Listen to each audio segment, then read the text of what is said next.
Well, that's what I titled today.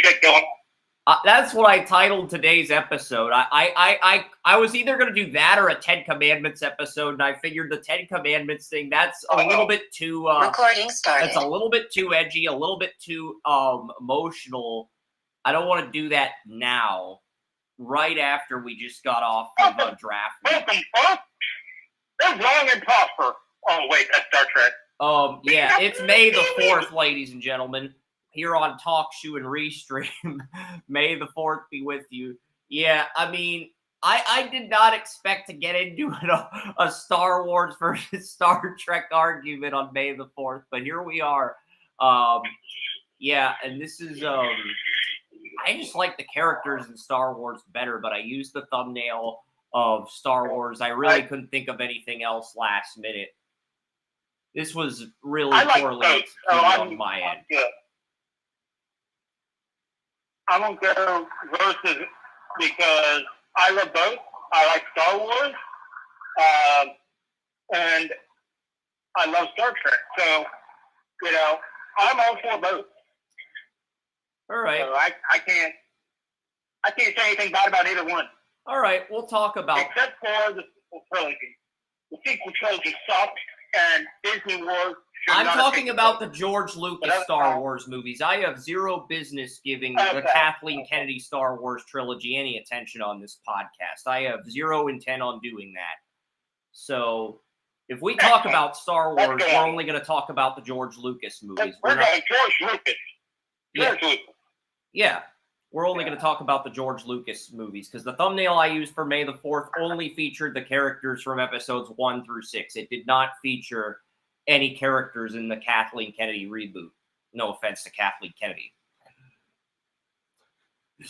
I have plenty of offense for Kathleen Kennedy. All right, let's try to revert back to A New Hope, where this whole shebang of Star Wars got started. And I loved the characters. I loved how Luke Skywalker was a great protagonist for his time. And Darth Vader was a great antagonist for his time. And then the second movie, I loved how they made Han Solo's character edgier. And then you get, it's Chewbacca, Princess Leia. I love how edgy Han Solo is in the second movie. And then I love the fight scenes in Return of the Jedi. I thought Revenge of the Sith was a disaster, but the fight scenes and CGI graphics were cool for its time. Everything outside of Jar Jar Binks was cool. Let's face it, the sword play was good because they brought in an actual swordsmaster to train Hayden Christensen and Ian McGregor in sword fighting. Liam Neeson, he was Qui-Gon Jinn. Yeah. Yeah, they trained. Well, he had already done some, so he just needed, some patching up. And the guy that played Darth Maul was not an actor. He was an actual swordsmith. That's why he barely had any lines and was just there to swordplay and be a presence, is because he wasn't an actor. He was a fighter. And he was the one that did the choreography for the sword fighting. So the casting was amazing in that. It was like, okay, you're Darth Maul. You stand over here, be cool, and fight with swords. Okay, I can do that. And that's kind of what they built on in the sequels. In Revenge of the Sith, I felt like the storytelling was better than Phantom Menace, but at the same time, the sword fighting scenes from the first movie, you saw some of that with Grievous, you saw some of that with Count Dooku with the lightsaber battles, and then the third movie third movie was I said the second movie was Revenge of the Sith. That's the third movie. Attack of the Clones was the second movie. Revenge of the Sith was the third movie. That was how Anakin became Vader mainly. Well, with the Dooku actor, he had done more sword fights over 50 years. He could fight anybody with a sword on screen. Because he just done so many of them and had been trained so much. Problem was, he was 80 freaking years old. He couldn't really move the way that they needed to. So they had to they knew he could do the basics. So they had to work around it. And he would just do the basics, and everybody else would do that. And that's why they were able to pull off CGI with Yoda, because then he knew what he was doing. And then the CGI came up, and, they just had to do the CGI Yoda around it. Because he had everything else. So, the casting was great. They did a great job with casting of everybody. And, that's really what made the first six movies, is that casting is just so good. Yeah. And the directing with George Lucas was amazing too. Now, if you want to find out what happens in episodes 7 through 9, go to Disney Plus. We're not going to mention that that abomination of a trilogy on this podcast. But other fun facts about Star Wars: Yoda and Darth Vader were the only two Star Wars characters to be featured in the video game Soul Calibur 2. Yeah, that is true. Those were the only two characters to be featured. I think Yoda was in the Xbox 360 version, and I think Darth Vader was in the PS2 version. But I think you could get Vader as an unlockable on the 360 through the Xbox Live Marketplace. I'm not exactly sure. But I know they were both in Soul Calibur 2. That's really, or was it? It may have been 3. I don't remember.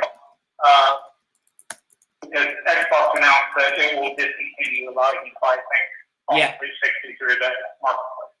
They're discontinuing the Xbox Live Marketplace in July, I believe.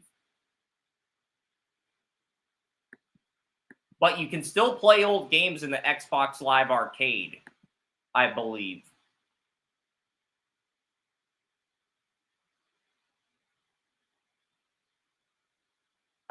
Just to note that the marketplace isn't going away. It's just you can't do it on the 360. Yeah. Because at this point they're going to come out with a new one, and by that point it'll be 2 generations in the past, and sooner or later they're going to. When you get 2 generations, they're just going to have to get rid of support for one of them. It's just way life is. You can still play old games on the Xbox Live Arcade. Like if you've downloaded Sonic the Hedgehog 2, Sonic Adventure 2, or Banjo-Kazooie, you can still play those games on the 360 if you purchased them already. But if you haven't purchased them, you have to purchase them soon. Otherwise, you won't be able to purchase them. That's basically what we're getting at with the Xbox Live Marketplace. And it was Soul Calibur 4 where Yoda was a playable character on the Xbox 360. And I believe Darth Vader was a PS version. So, how many of our listeners actually still have an Xbox 360? I do, but most of them either have a PS5, PS4, or an Xbox, one of the newer Xboxes. Like I have an Xbox One S. Yeah.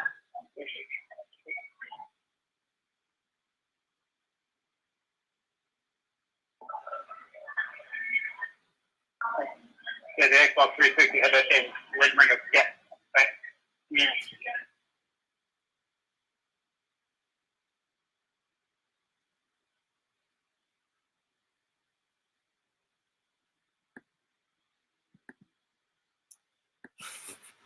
This is great. Soul Calibur 4 ending for Darth Vader. Darth Vader kills Aggle and obtains Soul Edge and Soul Calibur. With both swords in his possession, Vader returns to his galaxy. A text epilogue then appears stating the power had been found at the furthest reaches of space, brought the fear of the Empire to a new level. So basically, Empire becomes... I know this is partially my fault. I went from a Star Wars rant to a Soul Calibur Xbox rant. That wasn't my intention. I just wanted to list a fun fact. I think I took it a little too far. Yoda ends up defeating the Yoda ends up returning Dagobah in his escape pod after defeating the villain in Soul Calibur 4. So basically, it's just, that was really the only, I think I did get Soul Calibur 4, but yeah, Star Wars is great. You have Yoda, he trained Luke, he trained Obi-Wan. I thought Mace Windu was a great character. It's a shame Emperor Anakin ends up killing him in Revenge of the Sith, but, you know, I really wonder what could have been if they had kept. But the thing is, Star Wars, the first one came out in 1977. Samuel L. Jackson wasn't quite a household name at the time. If he was one of the original characters in that 1977 movie, I don't think his character gets killed off, but his character was part of episodes 1 through 3 exclusively. So, yeah. You know, but we have other stuff we're going to talk about today. We will talk about some other, we got some Game 7s. I'll recap rounds 5 through 7 of the NFL draft. We've got, because I have the draft grades for every team up now. We can go through that. We can go through some Game 7s in the NBA and NHL. Got Boston, Toronto's going to Game 7 tonight. Vegas and Dallas are going to Game 7 Sunday. The Magic and Cavs are going to Game 7 Sunday. We can go over some of that. We can preview some of the second round series, but I like to wait until each of the series has played its course before jumping into some round 2 previews, but I'm willing to do that at the end. And, you know, the thing I'm looking at here is, oh, yeah, the NHL Draft Lottery. That was the main topic I wanted to discuss outside of Star Wars. But, you know, I really don't want to ruin the Star Wars endings for people who've never seen the movies. If you want to see the movies, go watch them. They usually air reruns of them on TNT. Yeah, they do. They usually have Star Wars on TNT. That's basically, I'm guessing it's on TNT right now. I'll look up the TV schedule for TNT. Apparently, no. TNT is not airing Star Wars today. They're airing the Taken trilogy on May the 4th. Apparently, that's what... Okay, that cannot be right. A rerun of the NBA All-Star Celebrity Game is tonight? That cannot be correct. That cannot be correct. I was going to say, if that's the actual TNT schedule, a rerun of the NBA All-Star Celebrity Game, that cannot be correct, Joey. I'm sorry, that cannot be factually correct. Okay, no. Yeah, and that's one thing I always loved about TNT was that they would always run movie trilogies, and it's not like, well, we're doing this today, we're doing this one. It's like, no, Emma, we're going to do 1, 2, and 3 right here, today, right now. Oh, and there's a holiday for that movie. Guess what? We're running it now, and then we're running it again right afterwards. Like, TNT was always great at playing up whatever pop culture reference. Yeah, basically it's the Taken trilogy followed by Timberwolves Nuggets. That's basically what TNT's slate is today. The Taken trilogy followed by NBA tip-off with Ernie Johnson, and then the Timberwolves Nuggets game 1. That's basically second round of the playoffs. That's basically the slate for TNT today. And that's something that really turned me off from Tony Khan was that when he got on TNT, he just wanted to bash Ted Turner, bash. Ted Turner is the one that did all this. This is all his vision. The pop culture references, Ted Turner being in touch with everything that happened and using, like, May the 4th, you know, for the Star Wars trilogy and different things like that. And that's what really turned me off. You know, Tony Khan's president of Jaguars, or vice president, or some high-ranking official now. Like, he used to be president of the Jaguars and everything. You know, I had a lot of respect for him, but, you know, Shahid Khan tried to purchase the Rams when they were in St. Louis, but they denied him. and then Stan Kroenke eventually bought the Rams. That's interesting. So I wonder what would have happened had the Khans successfully obtained the Rams. I think they'd still be in St. Louis. Well, yeah, I don't know if there is. I don't know if you're allowed to own two NFL teams. No, because he would own two, that would have been interesting. No, because you're only allowed to own one NFL team, but he was back in 2008, 2009, after Georgia Frontier passed away, there were preliminary talks that Shahid Khan was going to buy the Rams. But he wanted total control of the team, and the talks fell through, and Stan Kroenke stepped in, and he ended up getting the Rams instead. Which actually makes a lot of sense because Shahid Khan has said that Jacksonville Jaguars are staying in Jacksonville. And if you don't give me the money to build a new stadium, I'm going to build a new stadium, and the city's not going to have any control over the stadium. So that actually makes a lot of sense that Khan would have basically given the same ultimatum to St. Louis, but unlike then, he didn't own the team, and now he does. He probably would have gave the Rams. I don't think the Rams relocate to LA unless Stan Kroenke buys the team. That's just my theory, because if Shahid Khan buys the St. Louis Rams right when Sam Bradford's about to take over as the rookie quarterback, I think he figures out a way to stay in St. Louis. I feel like he would put together the funding for a new stadium. The city would just have to approve it and pay like half. And I think National Car Rental Stadium actually becomes a thing. And the Rams never end up relocating. I wish he would have mentioned that when we were talking about new stadiums and such, because that gives great insight to the thinking of what Shahid Khan did and his past interviews where he said, guys are staying here, that the stadium could be mine, and I would have full control if you don't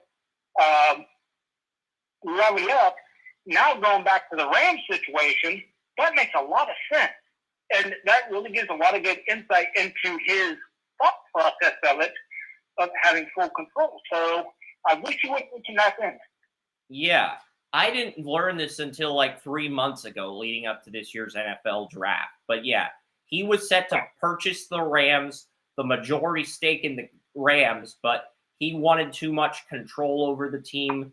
Kroenke, who was a VP to Georgia Frontier at the time, wasn't the majority owner yet. Frontier's kids were set to take over the team. They didn't want the team. They wanted to sell the team. And the guy who was going to buy the team from Frontier's kids was going to be Shahid Khan. But the Frontier kids thought he was too controlling, too clingy, and they felt more comfortable with Stan Kroenke. So that's so the talks between with Khan and the Rams Frontiers fell through, and then Kroenke came in to buy the team, and then they relocate to LA. Well, you do have to realize, though, when you're talking about more comfortable and somebody wanting control, Shahid Khan came to this country with $5 in his wallet, but he was a Middle Eastern, and in the Middle East, they have the executives or owners have full control over everything. So that might have been where his thinking was, like, I have full control of the Jags, I want full control of the Rams. And, that's his mindset. And you can't say it's wrong because he's one of the richest men in America after coming over here at $5. So you can't say his thought process is wrong. I never said that. But I think the Rams, the people that owned the Rams at the time were thinking that, even if they never said that publicly. You didn't say it, but his thought process probably would have been of what he knew. Yeah. When he came over here and what made him money. So that's probably, and while American businessmen like Kroenke would have been able to appeal more to the ownership group that was selling him. Because he was more, as you said, he was more familiar. They were more comfortable with it. Where Tom was like, hey, this has worked for me, this has worked for you, this will work for everybody. You know, this is the way it's going to be. You know, so on and so forth. And they're like, we really don't like this. You know, they don't like people who are going to go in there, take charge, and, you know, make things a success if it's not on their terms. Honky would probably be willing to do that because a lot of American businessmen are willing to do that. You know, but the more successful, like Con and the Haslams, which they just sold pilot flying day for $13 billion, and these Ted Turners of the world, it's like they all think the same way. Conky may be an outlier because he is one of the richest men in America, but they all think kind of the same way. Give me control, let me do my vision, and get the hell out of the way. And, you know, it works, but it makes a lot of people uncomfortable. Yeah. So that's probably what happens with the Rangers. I agree with that sense. I am going to quickly pull up the draft grades from rounds 5 through 7, and then we'll get into... I did make a 2025 mock for fun, but it got a ton of backlash. Like, it got over 200 likes on Facebook, over 100 comments. We have like 580 people wanting to join Scouting College Football just to comment on that mock draft. And it's not even an actual good mock draft. It's a rough draft with write-ups. People are taking it way too seriously and literally. I had to turn the comments off because of how many people are commenting on that one post when I've got other content on the website that's better and more worthy of being promoted. Hey, guys, just settle down. We are literally 12 months away from the next draft, okay? You know, just settle down. Anything can happen between now and then. It's like something that... When you get so hot... to this draft. Yeah, we will get to the 2025 draft, but let us enjoy the 2024 drafts while they're still in effect, because there's still 3 more. There's the NBA, NHL, and MLB drafts, and then there's the 2025 drafts, and let us enjoy that. Let us enjoy that for a little bit. It's for fun, guys. It's like, you want to know what happened? Michael Holt probably would have got a first-round pick in one of the next 2 drafts. He came out in a 3rd-round pick. Guess what, guys? It happens. We had him in there for fun last year. We didn't know he was going to come out. I kind of had a feeling he would declare because he's on my radar. But... Well, but a feeling is actually a strong feeling. You know, you're not going to get that 12 months out. We're just doing this for fun. You know, who knows what's going to happen? You know how many people we have in mock drafts this early that end up staying in school? A lot. A lot. And, right. Settle. And there's a lot of people saying you need to delete this mock draft because you have Jalen Milroe ahead of Carson Beck. Well, Wes Langley told me that Carson Beck's a product of his offensive line. I watched the tape. I kind of agree with Wes on that. I'm not saying he can't be a first-round pick. I'm just saying right now I agree with Wes. That could change if Beck dominates at Georgia this year.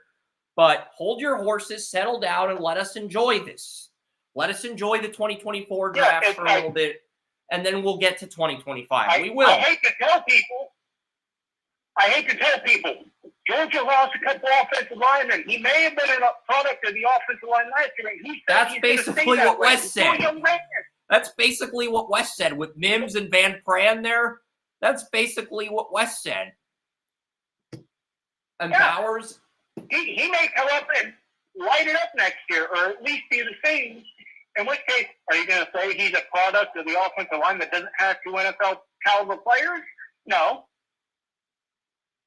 Why are you upset? Here's the thing. If Beck dominates without his offensive line, he's your best quarterback since Matthew Stafford.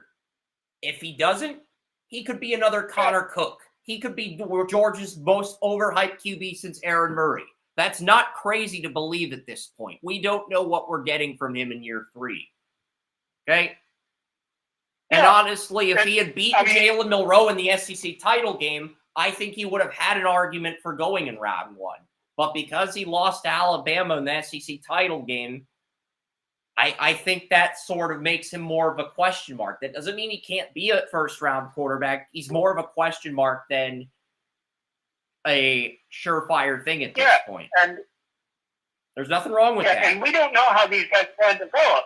You know, we don't know how guys who would have, if they would have come back to their junior or senior years or whatever their situation were, how they would have developed next year, you know.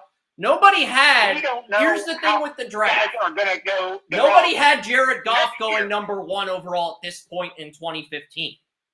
Nobody had Mahomes going number 1 in the first round of the 2017 draft at this point in 2016.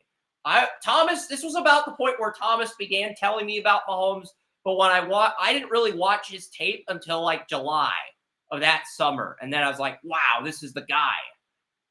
Same thing with Goff. I watched Goff and Mahomes in July of 2015 for Goff and July of 2016 for Mahomes, okay?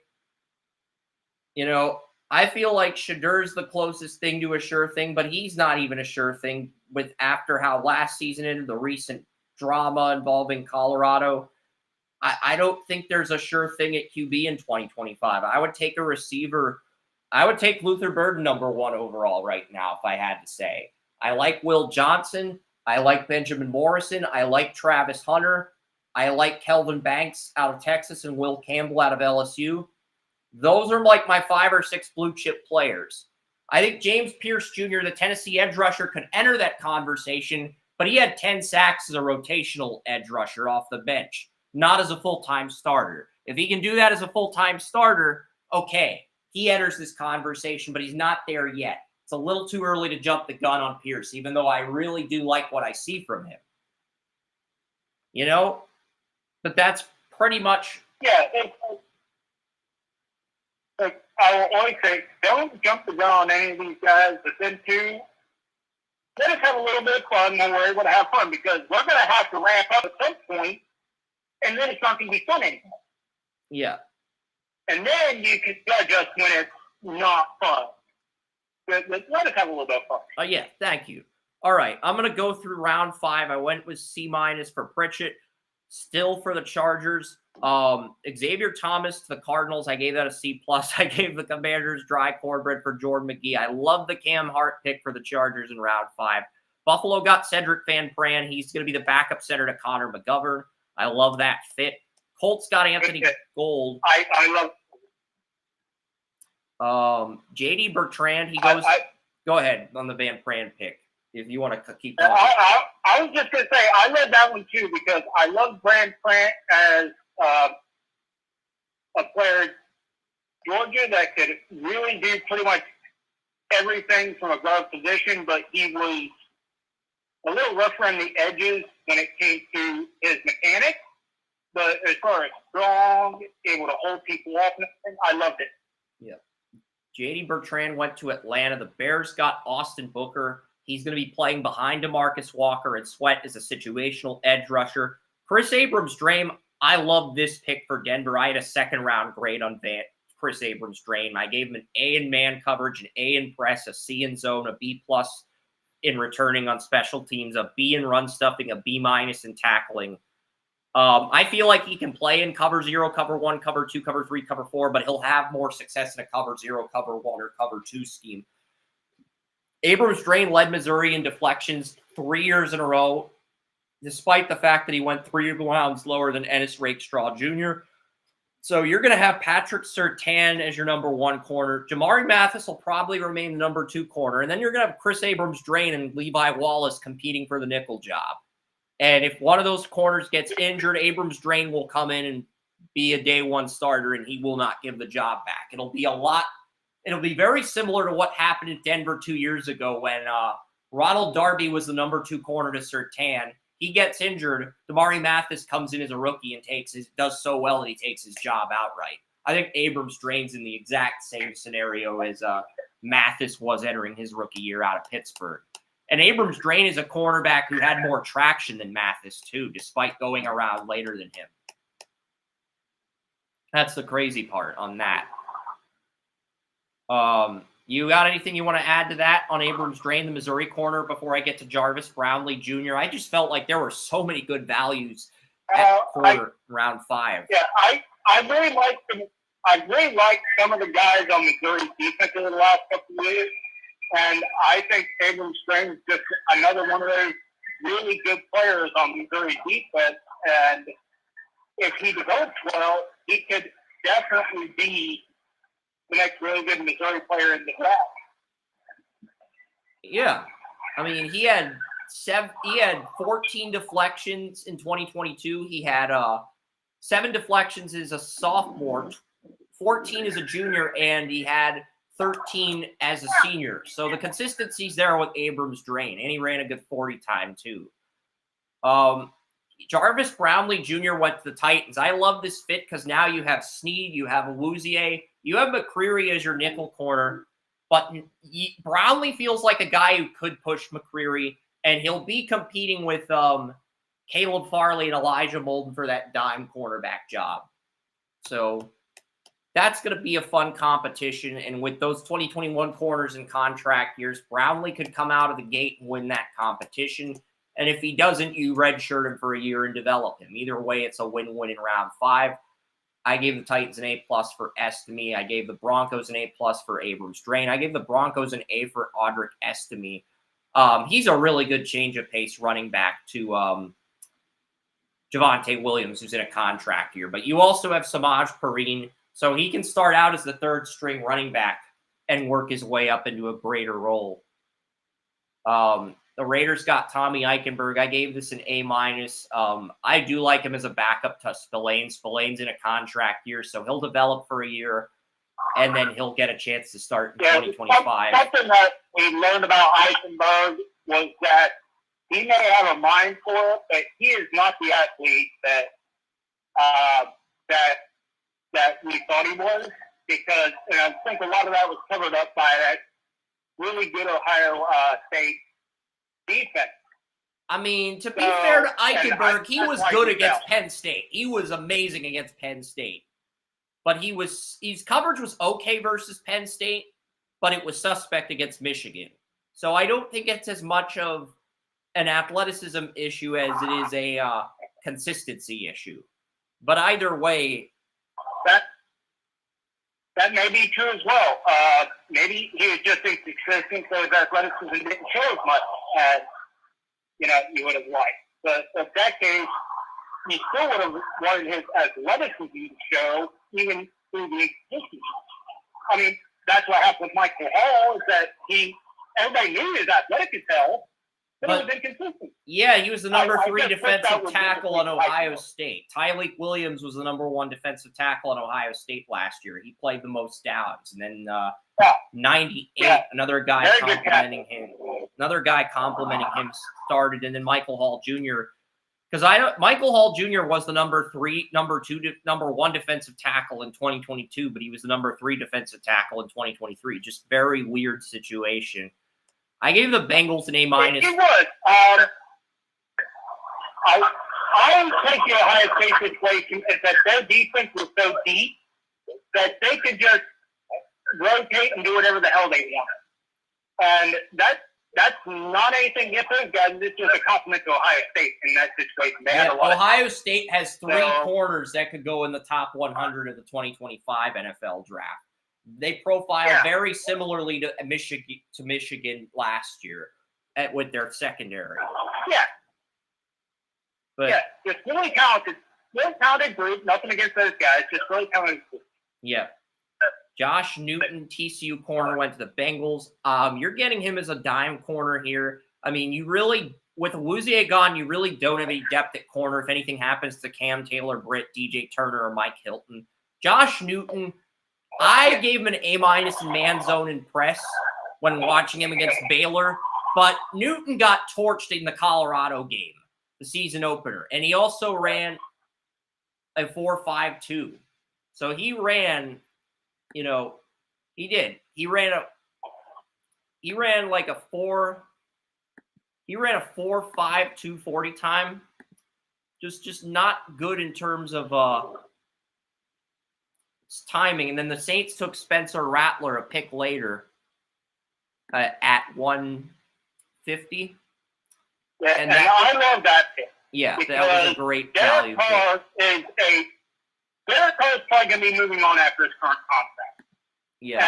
And he is a very heady quarterback. And Rattler, somebody who is not a heady quarterback, would be able to sit back and watch and learn from what is being done with Carr. Well, right now, So according to our that. lads, they have Jake Hayner as the backup, Rattler is the third stringer, and Nate Peterman is the fourth stringer. You have Derek Carr and 2 Senior Bowl MVPs. So if neither of your Senior Bowl MVPs can beat out Nate Peterman for a backup gig, you don't have your quarterback of the future on your roster. That's just the reality of the situation, unfortunately.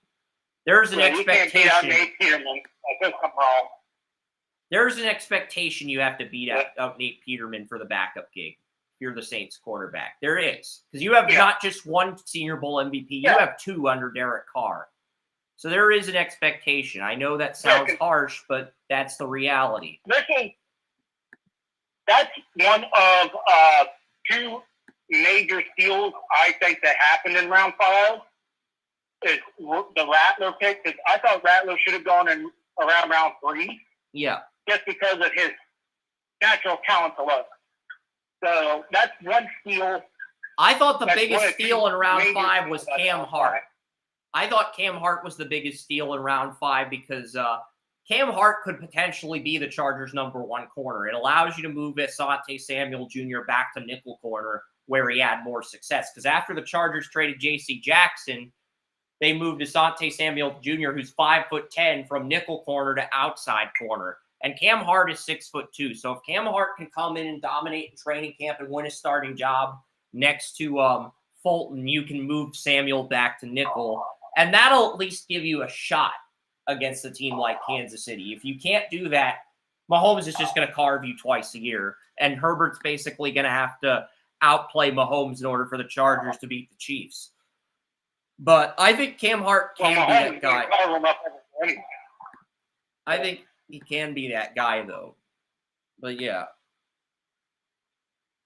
There were so many good corners that went in round 5, and the value was just off the charts.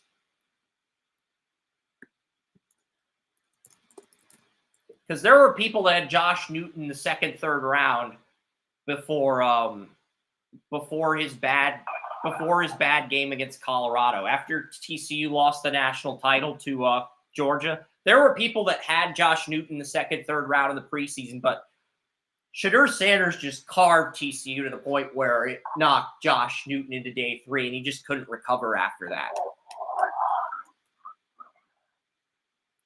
Jalen Carley's went to the Colts. I gave that a B-. So now the Colts have Carley's competing with Daniel Scott for the backup free safety job. So basically, Jalen Carley's is competing with Daniel Scott for the #3 safety job. No, you have the backup strong safety job because Rodney Thomas is the backup free safety. So you have Blackman at strong safety, Nick Cross at free safety, Rodney Thomas is the backup free safety because last year it was Blackman and Thomas starting at safety. Nick Cross got benched after a good rookie year. So yeah, Cross and Thomas are competing for that other safety spot next to Blackman. And basically Carley's is competing with Daniel Scott. Daniel Scott got drafted in the 5th round, just like Carley's, but he missed his rookie year with a season-ending injury. So we really didn't get to see who was the 4th best safety on the Colts last year. The Colts entered last year with, and Carley's did a nice job limiting Cade Stover. I gave him a B in man, a B+ in zone, a B- in press. He's a good player. He should be able to. He's not dominant, but he's all around effective safety. I gave the Eagles a D for Anis Smith. I liked Anis Smith, but I had 10 receivers graded ahead of him. So anytime I have 10 receivers graded ahead of a guy, they get a D grade. That's just how I am. I don't think Anis Smith is D value. I think Anis Smith is actually really nice value at where the Eagles got him in the 5th round. Okay, it's actually really nice value, but at the same time, he's going to be a depth receiver. You have Devontae Parker, and there's just better receivers on the board. I thought Jalen Coker, who went undrafted, was a great get for Carolina. I think I had Jalen Coker graded ahead of Xavier Legette, which is kind of interesting. The Jaguars, they reached for Deontay Prince, the Ole Miss corner. I love the Brennan Jackson pick for the Rams. They get a second pass rusher. The Rams drafted 3 edge rushers last year. Byron Young out of Tennessee. They drafted Nick Hampton, Appalachian State, O'Shawn Mathis. And then this year they drafted 2 more edges, Jared Verse in round 1 and Brennan Jackson in round 5, giving them 5 different edge rushers. I think the Rams' depth at edge rusher is actually better than the Niners' depth at edge rusher right now. Just looking at where they're at. Because the 49ers, they still do have some nice depth on the edge, but it's not what you'd like it to be compared to previous seasons. Because I mentioned the 5 guys in the Rams. Verse, you have Byron Young. Those are going to be the 2 starters. And then you're going to have Brennan Jackson, Nick Hampton, O'Shawn Mathis for depth at those edge rusher spots. But the Rams, they have Nick Bosa at right end. They brought in Leonard Floyd from the Bills to complement Nick Bosa at edge rusher. They still have Drake Jackson, but Drake Jackson was a situational edge rusher as a rookie. He got to start next to Bosa before a season-ending injury in Week 10. Now he's back to being a situational edge rusher. And Yetur Gross-Matos, who gave no effort in Carolina, is the number 4 edge rusher on San Francisco. So if Nick Bosa gets injured, you are looking at Drake Jackson or Yetur Gross-Matos starting. And last year, Gross-Matos really ticked me off. He really ticked me off because he has all the talent to be a Pro Bowler, but he's lazy, freaking. I think Jim Cornette said it best. It burns me up when somebody with. It's one thing to not have talent and fizzle out. It's another thing to have all of the freaking talent that 99.9% of the world wishes they had and to waste. You know what the worst part about the Niners is, Joey? They fired Steve Wilkes because they lost the Super Bowl, replaced him with Nick Sorensen, and then they had the nerve to bring in Yetur Gross-Matos after firing Steve Wilkes as a backup. You know, you lost Clelin Ferrell, you lost Chase Young. I know it sounds crazy, Joey, but I think the Rams have more depth at edge rusher than the Niners do this year. Verse, you have Byron Young. You brought in Brennan Jackson from Washington State. You have Nick Hampton. You have O'Shawn Mathis. You have guys you got in the draft who have a year of experience, who are a year familiar with your system. I think the Niners, on the other hand, are going to be completely dependent on Nick Bosa. They're only going to go as far as Bosa takes them. I mean, Floyd's talented. Don't get me wrong. He had a good year with the Bills. He's a former Ram, but at the same time, I feel like his decline is coming. If it's not this year, it'll be the year after. And I thought Wilkes did a spectacular job. Wilkes was the fall guy, which sucks. But he did a spectacular job overall. Because it's like you stated, the 49ers didn't have any depth anywhere. So on defense, they had great defensive players, but they had no depth to go along. They had depth at edge rusher. They had Bosa. They had Bosa. They had Drake Jackson, who got injured in Week 10. They had Chase Young, who they got at the trade deadline. You forgot Chase Young was on the team. And they also had Clelin Ferrell. You got Clelin Ferrell. So they did have a lot of depth at edge rusher last year, but they had a lot of players who complemented Bosa well. They don't have that this year. You have Drake Jackson. You don't know if he's going to stay healthy or not, and you have Gross-Matos as your backup to Nick Bosa. That's not ideal. Doesn't that say something about Chase Young that we forgot that he was there? Because Chase Young was a huge part of, what would have been dead for the 49ers, and that we forgot he was there. That I didn't forget he was there. You did. Wasn't the – no, you just said I forgot about him. I wasn't trying. I didn't mean to say that. I just, No, but the fact all right. that he was so in Washington and slipped our mind shows that. Dude, I think the Rams have more depth than the Niners. That's my point. That's my point. Yeah, you actually agree with me. That's the crazy part. The crazy part is we're in agreement. The Rams actually entering this season have more edge rusher depth than the Niners. We are. We could get on a 49ers rant for a while, but let's move on to the Eagles. Let's move on to the Eagles, Joey, because it's the Eagles that took Jeremiah Trotter Jr. with the next selection. So let's talk about that selection. Let's actually dive in and talk about the Jeremiah Trotter Jr. selection. I know this is one of your favorites in round 5.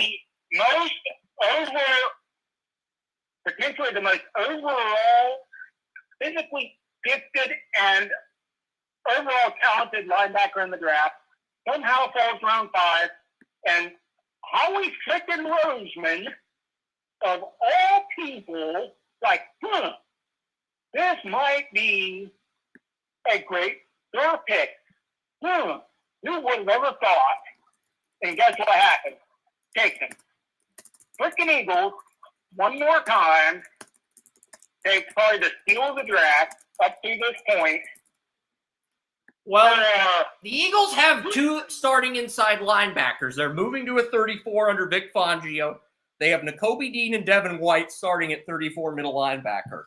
Nakobe Dean's been injured his first 2 years in the league. Missed his entire rookie season, played the first half of year 2, but still had injury issues. If Nakobe Dean gets injured, Trotter Jr. is taking his job and he's not giving it back, Joey. That's the type of impact he can have. That's the reality, because this will be Dean's 3rd injury in 3 years on his rookie deal. It's like, if Dean gets injured, Trotter Jr. gets a chance to play, he's taking his job and he's not giving it back. That's basically what the it's like, and if it happens early in the year, I could see Trotter Jr. with 80 tackles, 3 interceptions, and 4 pass breakups, and a sack or 2. Trotter Jr. could be the day 3 Defensive Rookie of the Year finalist. You know how we had Puka Nacua as a day 3 Offensive Rookie of the Year finalist? Trotter Jr. could be that if Nakobe Dean tore his Achilles in Brazil and against the Packers in week 1. This is a hypothetical. I don't want anything bad to happen to Kobe Dean, but it's like, that is a possibility. And a torn Achilles is horrific. Yeah. Because... But I'm just saying, if he suffered a season-ending injury in week 1, Trotter Jr. would take over, and he'd enter the defensive Rookie of the Year conversation. So that's a player to watch. I gave the Browns a B for Jamari Thrash. I did like Thrash, but the thing is, he couldn't do anything against Renardo Green in the ACC title. And you're getting him for depth. I went back and watched some tape of Thrash, and there's a lot to like about Thrash. He's got the speed. He gets a lot of crap for catching the ball to his body. But I went back and watched his quarterback throw the ball. There was a reason he was catching the ball against his body, because when the quarterback made a good throw, he was a hand catcher. He was a tank with the ball in his hand. But what I also noticed was this dude was not a prolific route run. I mean, that's why I really hated the fact that people were saying he was a first-round prospect. He wasn't. Everybody at the Senior Bowl, everybody who went to Mobile said he's a top 100 pick. He was never a top 100 pick. Okay? That is fabrication by the mainstream media. He was not. No. He was a good... He's a good day 3 find. Third-round pick. Yeah, he was a strong late 3rd round, early 4th round pick, which is perfectly acceptable for a guy like that. He has to learn how to run routes. He was not a prolific route runner. He only had 2 games where he exceeded 100 yards. He only had 2 games where he exceeded 100 yards. Those games came against Pittsburgh, a game Louisville lost at Pittsburgh when Louisville was coming off Louisville was undefeated up until that point, actually, Joey. They had Louisville was undefeated entering the game against Pittsburgh on October 14th, and Thrash had 9 receptions, 120 yards. He only had 4 receptions, 159 yards, and a touchdown against Indiana. But I mean, all of Thrash's touchdowns came against team. I think the reason Thrash entered the conversation as a late 3rd, early 4th round pick, potential top 100 pick, is because of how he started. All 6 of Thrash's touchdowns came when Louisville had no losses. He had 0 touchdowns after Louisville lost the first game to Pitt, and he went 6 games without a touchdown after that point. And here's why. I'll tell you why. Because he got everything off of his physical talent. He was not a route runner, so he could, if his physical talent didn't get him open, he did not get open as a rule. He has to learn he's got everything. He's the number 6 receiver on the Browns depth chart. Could supplant David Bell as the number 5 guy, but that's probably his ceiling for right now, at least for the first 2 years of his career. Because the Browns receiver room is just stacked. That's not his fault. The Browns are just stacked. They have Amari Cooper. They have Judy. They've already paid him. They have Elijah Moore for 1 more year. You have Cedric Tillman, your 3rd round pick. He was the number 4 receiver last year. He'll have a 2nd year of experience as the number 4 this year. Could get an opportunity to be the number 3 if Elijah Moore gets injured. But he really didn't seize that opportunity last year as a rookie. Could seize that opportunity this year, though. It's like he has a lot to learn. He has to get a lot better at being a football player. That's the whole thing. You can have all the physical ability in the world. You have to get better at being a football player. Yeah, exactly. And Thrash has to get better at being a football player. He's got all the natural ability you want in a star. But natural ability is only going to get you so far. Yeah. You have to learn how to be a football player, and that's what Thrash has to do. And that's the thing. Only one signature game, only one game with over 100 yards and a touchdown, and that came against Indiana, a really weaker opponent this year. Carolina, Cha Smith-Wade. I like this pick. He can push Troy Hill. Thing with Cha Smith-Wade is I gave him an A+ in man and an A in zone coverage, but I gave him a D+ in press, a D in tackling, and a D- in run stuffing. He's a really good man zone corner, but he sucks at everything else. He's a project at everything else. As far as press, tackling, run stuffing, he is a project and a liability in those areas, but he's amazing in man and zone coverage, and he's not athletic. He's a 4.54 corner. Did 18 reps in the bench press, had 2 interceptions in the Senior Bowl game. I do like Cha Smith-Wade, but he's probably your number 4 corner. You have J.C. Horn now taking over the number 1 corner. Yeah. You have Dane Jackson as your number 2. Troy Hill, former Brown Troy Hill, to the nickel. I don't think, as much as I like Smith-Wade, I like him in man and zone, but I think he's a project everywhere else. It's too much to the point where I don't think he comes in and beats out Hill for the nickel job. Could end up replacing him mid-season, but I think he starts out off the bench. I think he can be Hill's successor. I think he can be Hill's successor because Hill is a specialty guy. When he was with the Browns, they tried him outside. It did not work. It was a disaster. They moved him back inside. He was back to his Pro Bowl form, which he was with the Rams, as an inside guy. I think he can be Hill's successor. I am with you 100% on that. Yeah. But I think Hill is going to be that specialty guy, and I think that he is going to come up as the number 4 guy and slowly move into that number 3. I gave him an A- grade, but I think Carolina's got to be patient with him. I gave the Dolphins an A for Kamara. The Dolphins are stacked at edge rusher. They have more depth than last year. They have Bradley Chubb and Jalen Phillips. They added Shaq Barrett in free agency. They drafted Chop Robinson in the first round to be the number 4 edge rusher, and they added Kamara. And there's a good reason the Dolphins doubled up at edge rusher this year. With both Chubb and Phillips tearing their ACLs. Yeah, when Chubb and Phillips both tore their ACLs, they had to double up to make sure they were ready in case that happened again or in case neither of those guys is ready. And they brought in Barrett, they drafted Chop Robinson, they drafted Kamara. So now they're not going to have that problem. Yeah, because there was no depth. Yeah, now there's a ton of depth. And they sucked. Yeah, and now that, like you said, now they have a lot of depth. So that it could mean, the world of difference, especially in the NFL today. Here's the thing with Mohamed Kamara. He has the rip move, the swim move, the spin move, and he was 6'1", 273 in the regular season. He lost 25 pounds leading up to the combine, but he fell in the 5th round because he's 24 years old. That's the only reason he fell in the 5th round. He has the sacks, he has the quarterback hurries, he has the intangibles, has the burst, has the athletic traits you covet, really has a lot of the traits you want. Now, here's something that I know he said this in joking, but Andrew Berry said it best. When you gain 10 pounds, a lot of that's water. Now, Danny, so when somebody loses or gains 20-some pounds, you have to take about 10 of those pounds and say, how much of this is water weight that he lost or gained? Because I know Andrew Berry said it in joking, but it really makes a lot of sense if you really think about it. So I would say 14 pounds. Even though he gained or lost, I would take 14 pounds of that, 12 to 14 pounds of that straight up. Because some of that's going to be water. Yeah.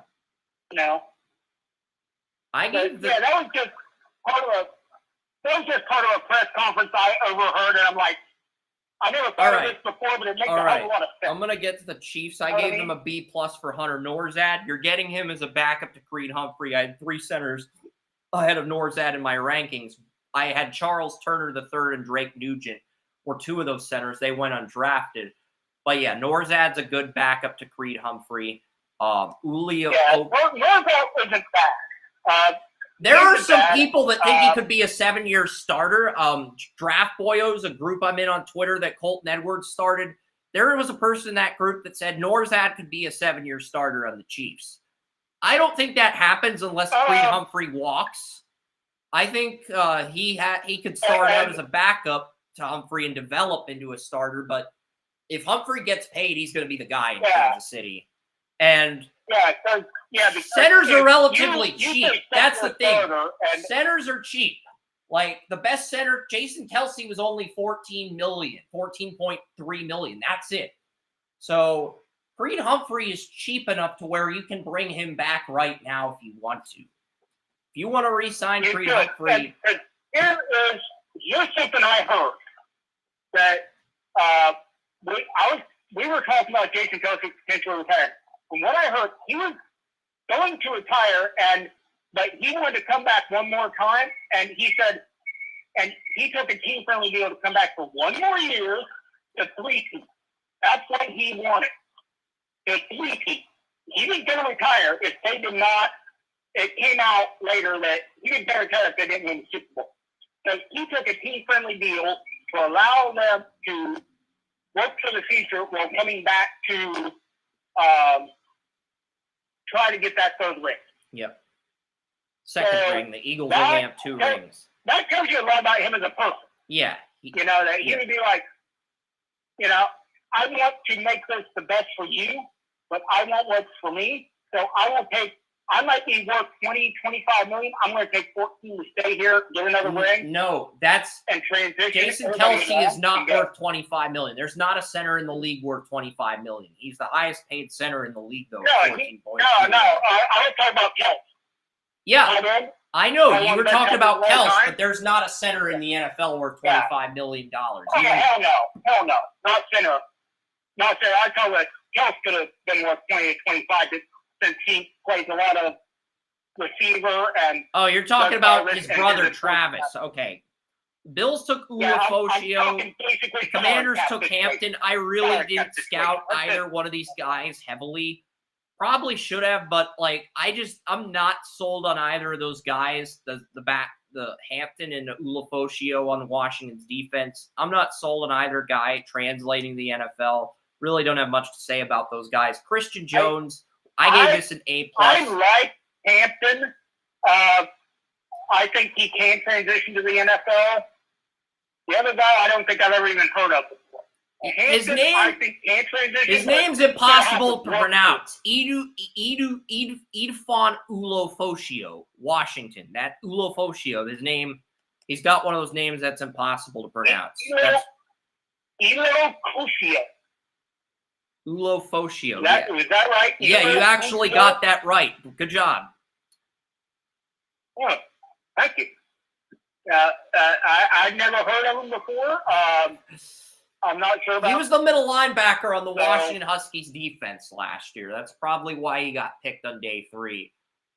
Christian Jones, I've already talked about how good this pick was. I watched a few Washington games, and I watched a few Washington games I never even heard of. Yeah. So it's like, what did he do to get picked on round 3? I have no idea. Yeah, that's why I don't really have anything to say about that pick. If neither Joey or I have anything to say about you and we've watched the tape, that should say a lot. We usually disagree on some of the prospects in day 3. I already talked about the Christian Jones pick on last Saturday's live stream. I gave it an A+, said they developed behind Jonah Williams for a year and become a starter. Really don't have much to add to that. I gave the Packers a B- for Jacob Monk. He just missed I think that was one of the picks I missed. So I'll chime in real quick. I think Jones he's one of my favorite offensive tackles. And that I thought could have gone on day 2. He ended up going midday day 3. He's an incredibly raw talent. But somebody I think has star potential. But he's going to have to be groomed. But he has all the potential to be a star. He just got to pull it off. Banks arrived at Texas in 2022. He was actually the left tackle in 2021, Christian Jones. So he has experience on both sides of the offensive line. I like him as a bookend to Paris Johnson Jr. But I think he develops behind Jonah Williams this year, builds up his muscle, and then starts next year. I agree. Packers, Jacob Monk. We talked about that pick on the live stream last Saturday. I mean, if the Packers have a day 3 starter, a day 3 pick who's a day 1 starter, it's probably Jacob Monk. There were centers higher on my rankings, but if I expanded my center list from 10 to 15, Monk would have probably came in at 11. That should, and that's on me. That's on me. There were people in the media who said this was a good center draft. No, it's on me. That's my fault. I usually limit the center rankings to 10 centers because interior linemen, usually more than 10 interior linemen don't get picked. But Monk was a guy who was on my radar, and he got picked. I'm surprised, but I'm happy for him. But he's in a good situation where he's the backup to Josh Myers, and if Myers gets injured, Monk could come in and claim a starting job. I think out of all the Packers' day 3 picks, I think Monk actually has the best chance to be a day 1 starter because after Josh Myers' rookie year with the Packers, he hasn't really taken that next step in his 2nd or 3rd year. Here's the thing with Monk that I love. The thing I love about Monk is that I think he is one of the most athletic centers. Yeah. This year, if not the most athletic center. He can do a lot of things. And I think when you have an incredibly athletic center, that opens up your offense to be able to do a little bit of trickery. We've seen it in the past where the most athletic centers can do a lot of different things. They can pull, they can do all kinds of stuff. And I think Monk is one of those guys that can really get after it athletically. I think he can do a lot of things out of different dimensions of that Packers offense. Yeah. Jalen Simpson ends up on the Colts. He's going to be the 3rd string safety to Blackman, and he's going to be the 3rd string safety to Blackman, and no, he's going to be the 3rd string safety to Nick Cross and Rodney Thomas. Blackman's backup, so you're going to have a competition for the backup strong safety job between Daniel Scott and the strong safety the Colts took earlier in round 5, which was they took a strong. The Colts had 3 5th-round picks. They took Jalen Carley's at 151 to compete for the backup strong safety job. And then, because right now the Colts, they have Nick Cross and Rodney Thomas competing for the free safety job. Those guys started at strong safety with Blackman at free safety heading into last year. But all three of those guys, Cross, Thomas, Blackman, it feels like they can play either safety spot. Whereas Carly's is a pure strong safety, and Simpson can play anywhere too. But Simpson's probably going to start out with third string. It's not him; it's the situation he's been dealt. But the Colts are incredibly deep at safety this year. They are, and my thoughts on Simpson are kind of torn because I know people call him a safety. I'm not really sure he's a pure safety. So when the Colts took him, I was sitting here thinking, where is he going to play? Because I think he's incredibly versatile, but at the same time, I don't know if he has a spot for the Colts team because I think he could play nickel. I think he could play safety. I think he could play inside corner. But the Colts have all that. So is he going to be a backup? Is he going to be a special teams guy?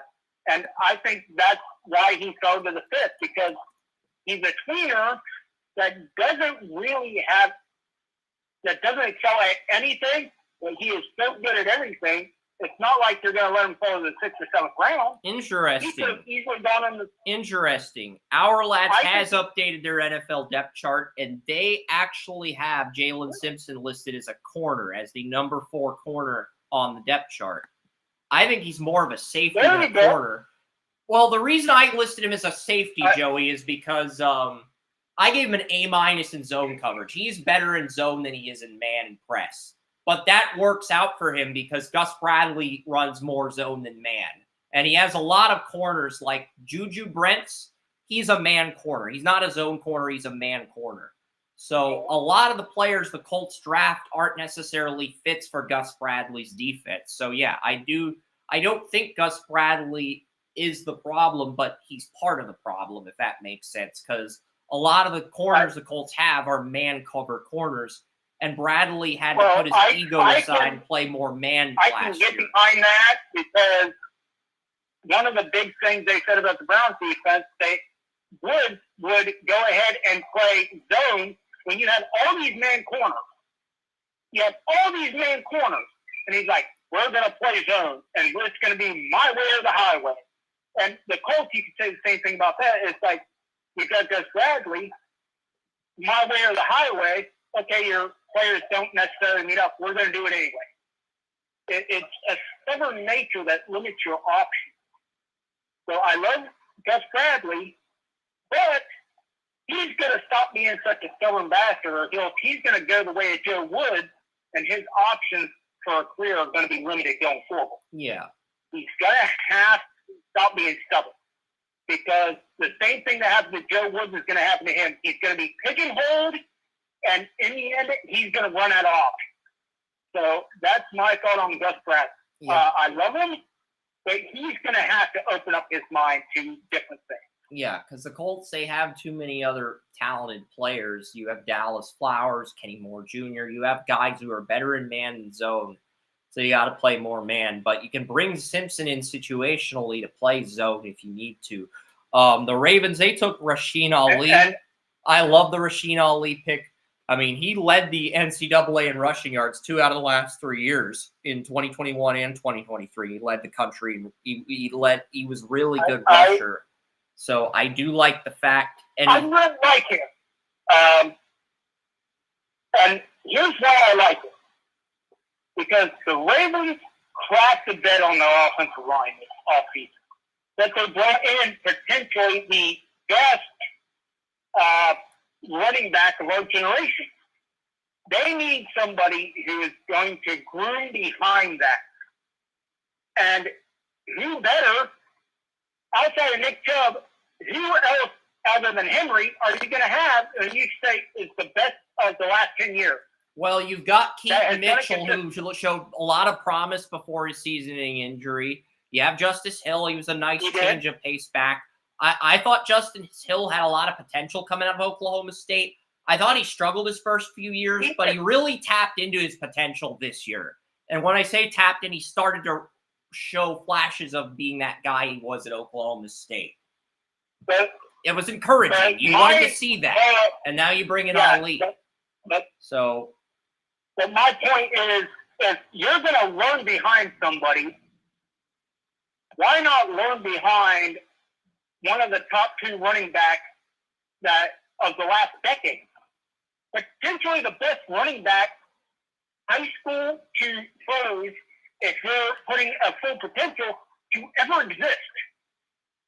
The Ravens really didn't do anything at guard in this draft, so they must be really confident in the guys they have. Because I had a Pro Bowl grade on Andrew Voorhees. I did. I had a Pro Bowl grade on Andrew Voorhees. He was a 2nd-round guy. He fell to the 6th round because he tore his Achilles. And the Ravens he fell to the 7th round.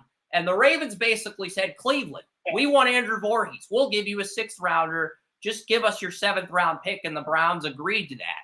So the fact that the Ravens are starting Voorhees at left guard, that tells me they are confident he's the guy at left guard, and Ben Cleveland. I thought he was a project coming out of Georgia, but he's developed under Zeitler for 3 years. He gets to start in a contract year. I can get behind Voorhees. Yeah. I can get behind Voorhees because I like Voorhees. I thought he was a 2nd-round pick until he tore his Achilles. I can get behind Voorhees 100%, giving him a chance, but there's still the unknown there. Going over to the other side, not as confident in the other side. Yeah, Ben Cleveland, I think I had a 85 potential grade on Ben Cleveland. That's a borderline starter. But he's developed behind Kevin Zeitler for 3 years. And he enters the final year of his rookie deal. So you have nothing to lose by gambling on him. That's the thing. It's like, I like Ben Cleveland. I like him coming out. Well, what have we heard? I love that they let him develop. So what have we heard about? Okay. Nothing. So because Zeitler was healthy. That's partially why we didn't hear anything about Cleveland. That's not his fault. I'm not going to blame him for, I think he went in the best situation possible. Develop for 3 years and then go to Baltimore. I think he develops well, and if both of the Ravens guards develop this year, I think the Ravens are going to be just as lethal as they were a year ago. For you, it's still a question, but I feel like it's not going to be a question by December, January, but we'll see. Anybody who knows me knows I do not like unknowns. I will research everything until that wheels fall off. I do not like unknowns, and these 2 are unknowns, and it. I can live with unknowns. You have to guess. With unknowns, you have to guess, and I basically guess based on what I saw from both guys in college. That's basically my thought process for guessing. Yeah. Sometimes I'm right. Other times I'm wrong. It is what it is. I think it'll work out for the Ravens, but I can't say for certain that it'll work out for the Ravens. I think it will, but I can't say for certain, so I'm not going to. So I'm going to leave them as question. Yeah, Tyrone Tracy out of Purdue went to the Giants. The Giants needed a running back, but they took a guy that didn't even make my running back rankings and ran a 4.62 40 time. So I'm not sure the Giants have a starting running back on this roster that can take pressure off of Daniel Jones. I feel like Daniel Jones is going to have to do everything.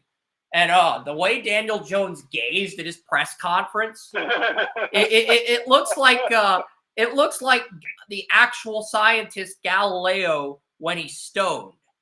I'm not talking about Ken. I know he's nicknamed Galileo, but I'm not talking about Ken here. I'm talking about Daniel Jones. Daniel Jones looks like he looks like what Galileo would have looked like if Galileo had used drugs while discovering the scientific method. We love you, Ken. Yes. No offense. Yes. We enjoy Ken's takes, even if the rest of our friends hate them. I'm saying that Daniel Jones looks like a stoned version of Galileo. Did you see how he looked at that press conference? His eyes are standing out, and I'm trying to forget it. Daniel Jeremiah thinks Drew Lock's going to beat him out. Daniel Jeremiah believes Drew Lock's going to beat him out for their starting job in training camp. I could actually see it. The way Locke played against the Eagles last year, I could actually see him winning that competition because I actually had Locke graded ahead of Jones coming out of college. So, Drew Lock is not a bad quarterback. Drew Lock has been saddled with some of the worst He had a horrible situation in Denver. Last 5 years. He had a horrible situation in Denver, and by the time they fixed that offensive line, they were ready to move on from him. Yeah, it's not. I mean, but he's not a bad quarterback. He's not a great quarterback, but he's not bad. But he very well may be better than Daniel Jones, because Daniel Jones, I have seen that man live, and I will never forget the podcast we came on to recap the games, and you said he had a great game, and I'm like, I was at the game, and I'm like, he threw that thing into the dirt from 3 feet away, 2 feet away from his defender, and you said he didn't have a bad game. It's like, the dude he's clueless. He's inaccurate. I give the coaching staff of the Giants 1,000,000% for being able to get that team and coach around Daniel Jones' ineptitude. Because Drew Lock is just going to come out of nowhere. Drew Lock's just going to come out of nowhere like the Gopher and Caddyshack and unseat Daniel Jones as the starting quarterback. That'd be a great storyline. And I would love that storyline, because I love the coaching staff, and I would hate for them to get fired because the front office made a knee-jerk reaction and gave this deadbeat a mega contract when he didn't deserve it. And if they have, and here's something I heard from an NFL insider, was that NFL coaches are insanely, as a rule, NFL coaches are insanely selfish. And if it comes down between them and the general manager, if they say, I'm going to start whoever the hell I want to and screw you, because I'm not going to get fired over this. I will have you get fired and me stay rather than you get fired. Or rather than me get fired. So I could see them starting Drew Lock if Drew Lock beats him out. Yeah, and it's going to turn into the situation like where if the Giants GM's hell-bent on Daniel Jones starting, you're going to have to trade Drew Lock, just like in Moneyball when Billy Beane and the athletics manager had that conflict of interest. Yeah. That's essentially what would happen. Yeah, but that would be the only thing that would do it. It's like that general manager would have to get Drew Lock out of there. Yeah, basically. You ain't going to start him over Daniel Jones. That he's going to get started over Daniel Jones. Yeah. He's going to have to get him out of there.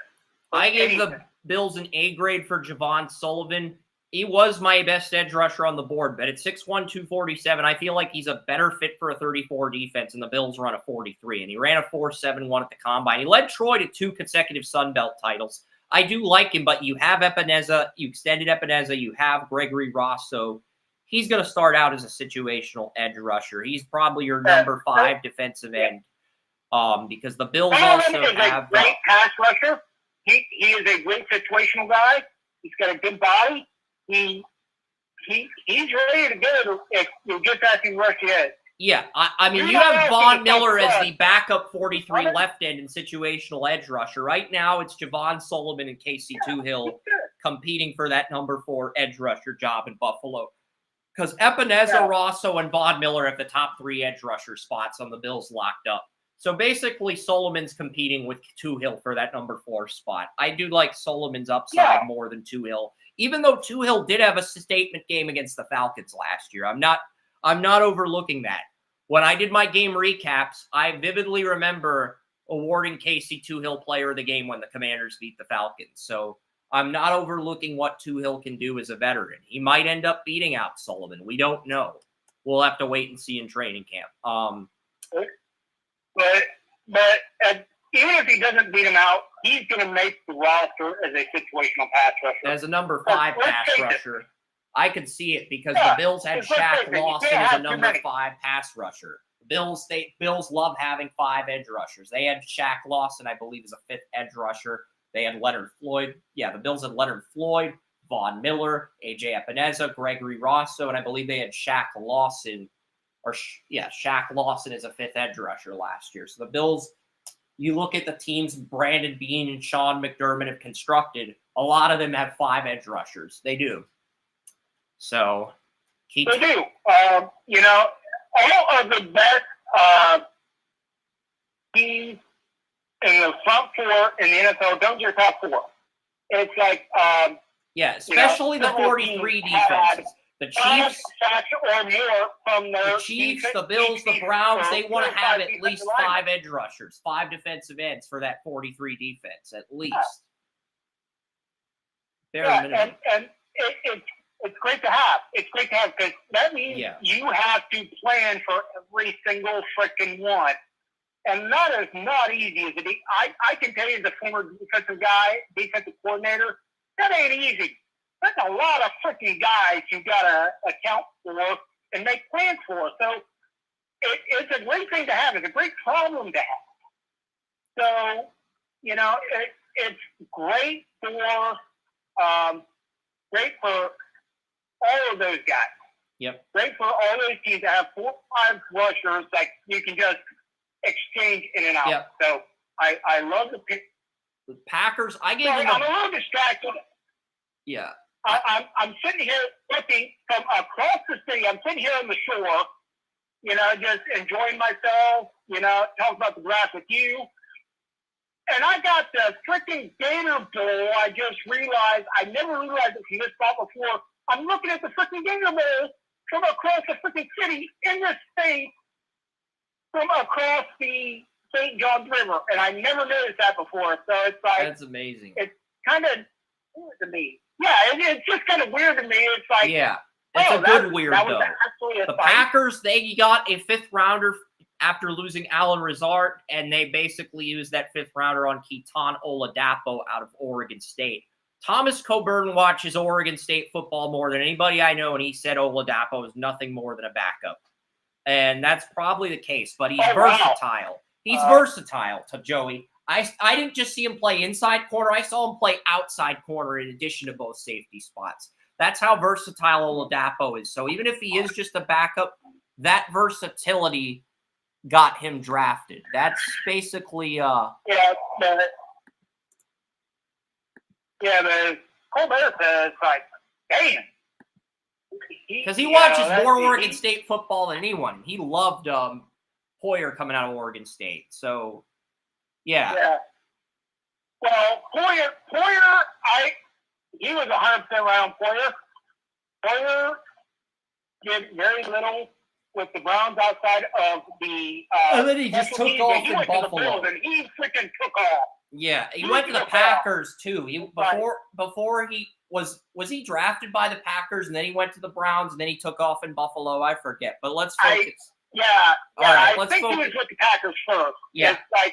His first main exposure was with the Browns. He was with the Packers. I don't know if he's on the practice squad.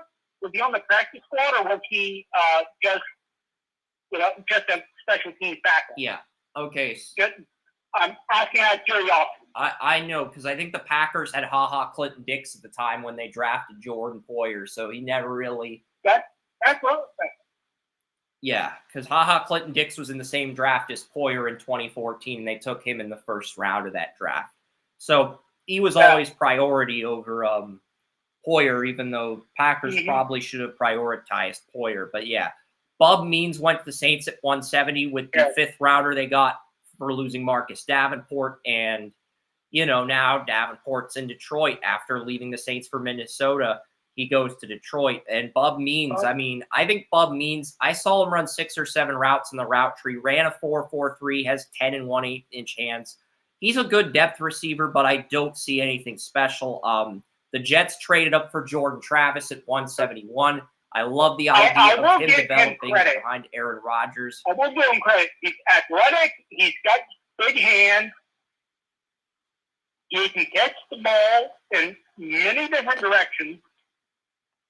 So I give him credit for what he's able to do. It's just, it goes back to... Part of it is Bub Means had a really bad quarterback situation, and that's a kind of what Jamari Thrash had at Louisville as well. Sam Laporta at Iowa. Laporta had a horrible quarterback situation in his draft year. It's a big reason why he fell to Lions. Yeah, and that's what I was about to say. He reminds me a lot of Jamari Thrash because how much better could Pitt had Phil Jurkovec at quarterback? They would have had a better quarterback. Pitt had Phil Jurkovec. Pitt had Phil Jurkovec at quarterback, the guy who led Pine Richland to a Whitfield title in Pennsylvania, and He left Boston. He left Notre Dame for Boston College, then left Boston College for Pittsburgh to reunite with his old offensive coordinator, and he gets benched. He gets benched at Pittsburgh, so that's why Jurkovec did not get drafted. Yeah. And that's why Bub Means fell in day 3. Because the common denominator between both guys, neither quarterback got drafted. Yeah. Neither of their quarterbacks got drafted. That should say a lot. That should tell you right there. And the Brahms are coaching the Louisville quarterbacks. The Brahms, Jeff and Brian Brahm, they're coaching the Louisville quarterbacks. And Brahm was a former Louisville quarterback, and they couldn't develop anybody. I love Brahm. I love Brahm, and I like him as a coach. If he's not able to get the quarterback to the point that he can make a potential star into a star at the college level, that quarterback ain't much. That's my thought on it. Yeah. Because Brian Brahm, I thought, was one of the most brilliant guys to become a coach in the last 5 years. So do not mistake that. If he cannot get this guy to make it somebody who is a physical star, a star, it ain't happening. Yeah, that's quarterback stuff. I can't do that. Jordan Travis, we talked about him last week. Trevor Keegan, he's going to be a backup to Lane Dickerson. Lane Dickerson. Love Travis. Lane, no. Because we talked about Travis last week. Yeah. I'm trying to refrain from talking about picks we mentioned on the live stream, but I did give the Jets an A-. I know we should give these picks more attention, but it's 11:39. I do want to try to get through more picks, like the picks we already internally memorized. 39 already? Yeah, that's why I'm trying to get through. Round 6 is a lightning round. I mean, round 7's fast. Round 6 is 44 picks. Round 5, I'm trying to save us a little bit of time, Joey. I mean, we can talk about Travis if you want to. I love the fit. I do. Behind Aaron Rodgers. The big thing about Travis is his potential. Great potential. But I will leave it at that because, 44 picks in round 6, we're going to have to get. That's what I'm saying. Trevor Keegan, he's going to be the backup to Landon Dickerson at left guard in Philadelphia. The Jets, they took Isaiah Davis. I love this pick, but now you have Breece Hall, Trey Benson, Braylon Allen, Isaiah Davis. You have Hall, Trey Benson, Florida State, Braylon Allen, Wisconsin, Isaiah Davis, South Dakota State. You have 4 different running backs you can feed the ball to at will. So much running back depth on the Jets, it's not even funny. And you know how I feel about Jordan Davis. I have been talking him up through this entire process. Yeah, he's the best run-blocking running back. I love when your quarterback scrambles, he will run block as an extra offensive lineman. So, yeah, he's really good to have. Yeah, he's going to take this team by storm. I think the Jets, if all 4 of the Jets running backs and their offensive line stay healthy and Rodgers stays healthy, which is a big effing if right now, the talent to make the AFC Championship is there. A Jets-Ravens AFC Championship could very easily happen with all the depth the Jets have at running back. It could happen. This is a team that has the blueprint to beat a team like Kansas City, to go into Arrowhead and beat a team like Kansas City. 4 different running backs. This is a team that actually has the blueprint. I believe with you, Jets can get to the AFC Championship, and it doesn't even have to be against the Ravens. It can be against the Chiefs. It can be against any one of those teams that are higher ranking after the end of the year, and I think they would have a chance to beat them if they stayed healthy. If they stay healthy. Yeah, that's the big thing. They got to stay healthy, but I think they get in as the 4 seed. They win their wild card game. They knock out the Chiefs, who are the 1 seed, and then they end up losing to Baltimore because Aaron Rodgers threw a pick in the 4th quarter, even though the running game did its job. That's kind of what I see. But I could see it. Aaron Rodgers is a kind of a wild card because he is the Yeah, that's the thing. When healthy, he's one of the best quarterbacks You don't in know the league. if we get a Jets-Ravens history. AFC title in Baltimore, it could be Rodgers or Lamar that throws that pick in the most inopportune time. You really don't know which guy will show up and won't show up. That's what's going to make that such a tough game to pick. Yeah, if that matchup does happen, you know Lamar's going to throw a pick in a big situation, but you also have a chance of Rodgers throwing a pick in a big situation. So it's like, oh boy, this is going to be a barn burner. And it would be the Sunday night game because the NFC title is going to be the 3 p.m. game this year. The AFC title is going to be, because last year the AFC title was the early game with the Ravens-Chiefs at 3:30.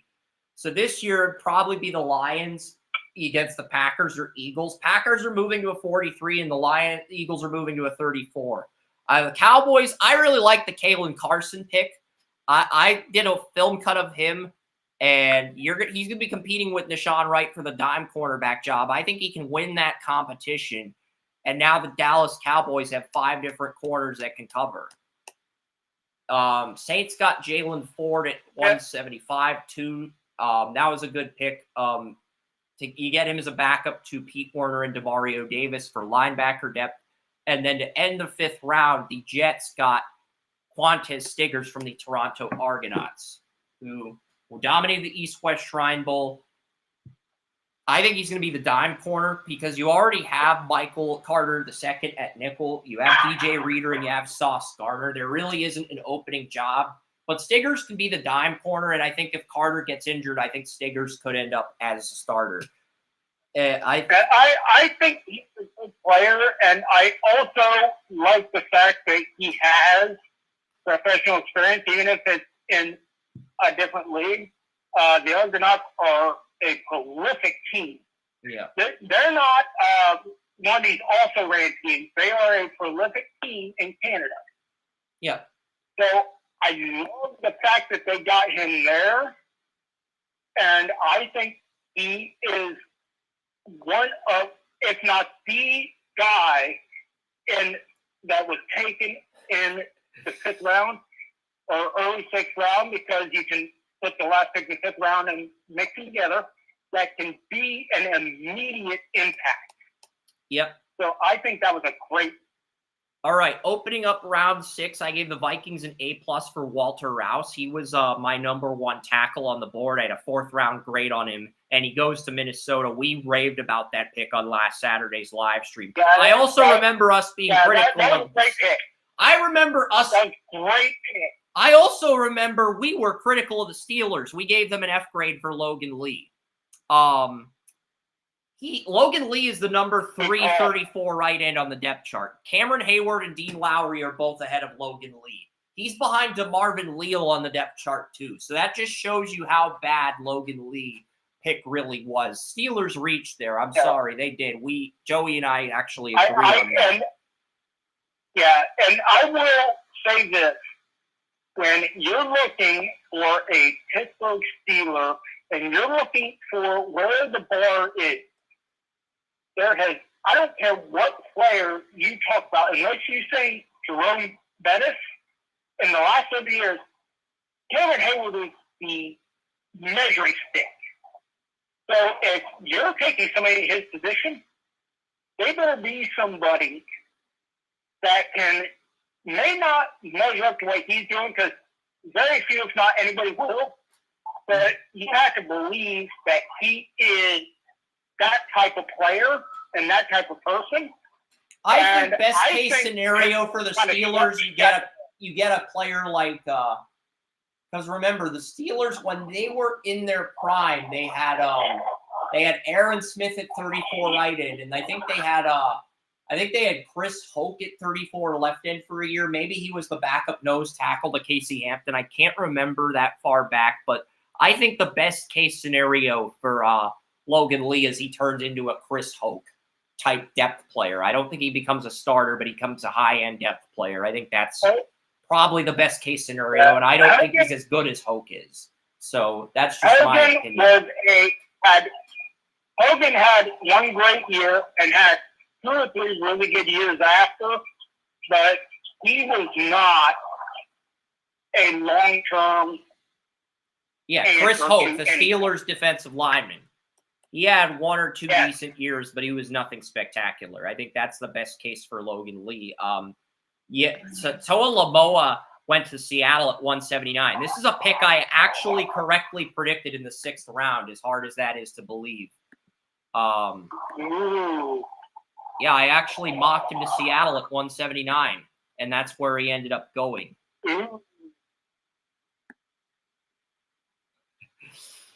So, yeah, the Seahawks actually read my mock draft, even if they deny it. I mean, I did correctly predict that Darrell Taylor picked to Seattle back in 2020, but that's because I saw their scouts fist pumping at the Senior Bowl. You can't give away tells. If you don't want people like me to figure out what your draft plans are, you've got to keep that in-house. You got to keep that to yourself. You got to, because somebody like me can figure out what you're doing just based on the body language. It's not going to be hard for other teams to figure out what you're doing. But, we'll see here. I'm just seeing where I misspelled something in the write-up, but I forgot exactly what I misspelled in my Seattle write-up. I'm looking here.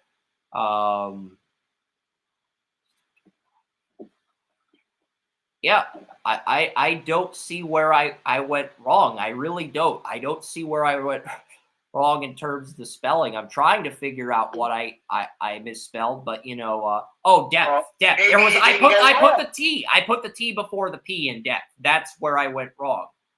Okay. And it's in the middle of the paragraph. It's not at the beginning or the end of the paragraph. It's right in the middle. I think that's harder to pinpoint. I think it's harder to pinpoint an error when it's in the middle of the paragraph. I'm just a perfectionist when it comes to my grammar. I do. I'm a perfectionist when it comes to my grammar. Like, whenever Oren or Wes send me articles, they don't double space their sentences. So I have to go in and double space the sentences to make their articles look better.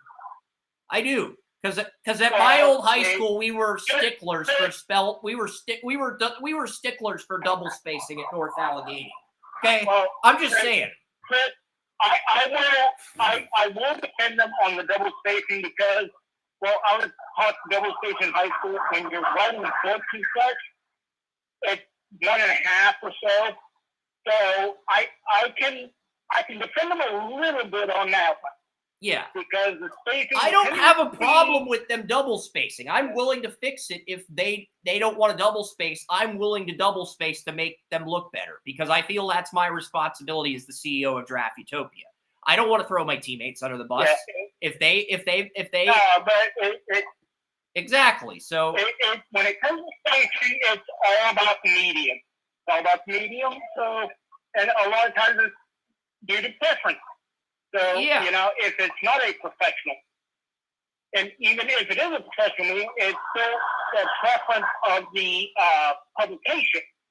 So, there is a little bit of wiggle room when it comes to space. Yeah, the Patriots, they took Marcellus Dial here. I gave this a C-. I gave the Caleb Wallace pick a D+. This was my 9th best corner on the board. I don't think he can beat out Sean Wade for the number 4 cornerback job. I'm really low on Marcellus Dial personally. The Chargers, they got Kamani Vidal in the 6th round. You have Dobbins, Gus Edwards, Isaiah Spiller as your top 3 running backs. Now you add Vidal, who had 5 rushing touchdowns in the Sun Belt Championship as your number 4 running back.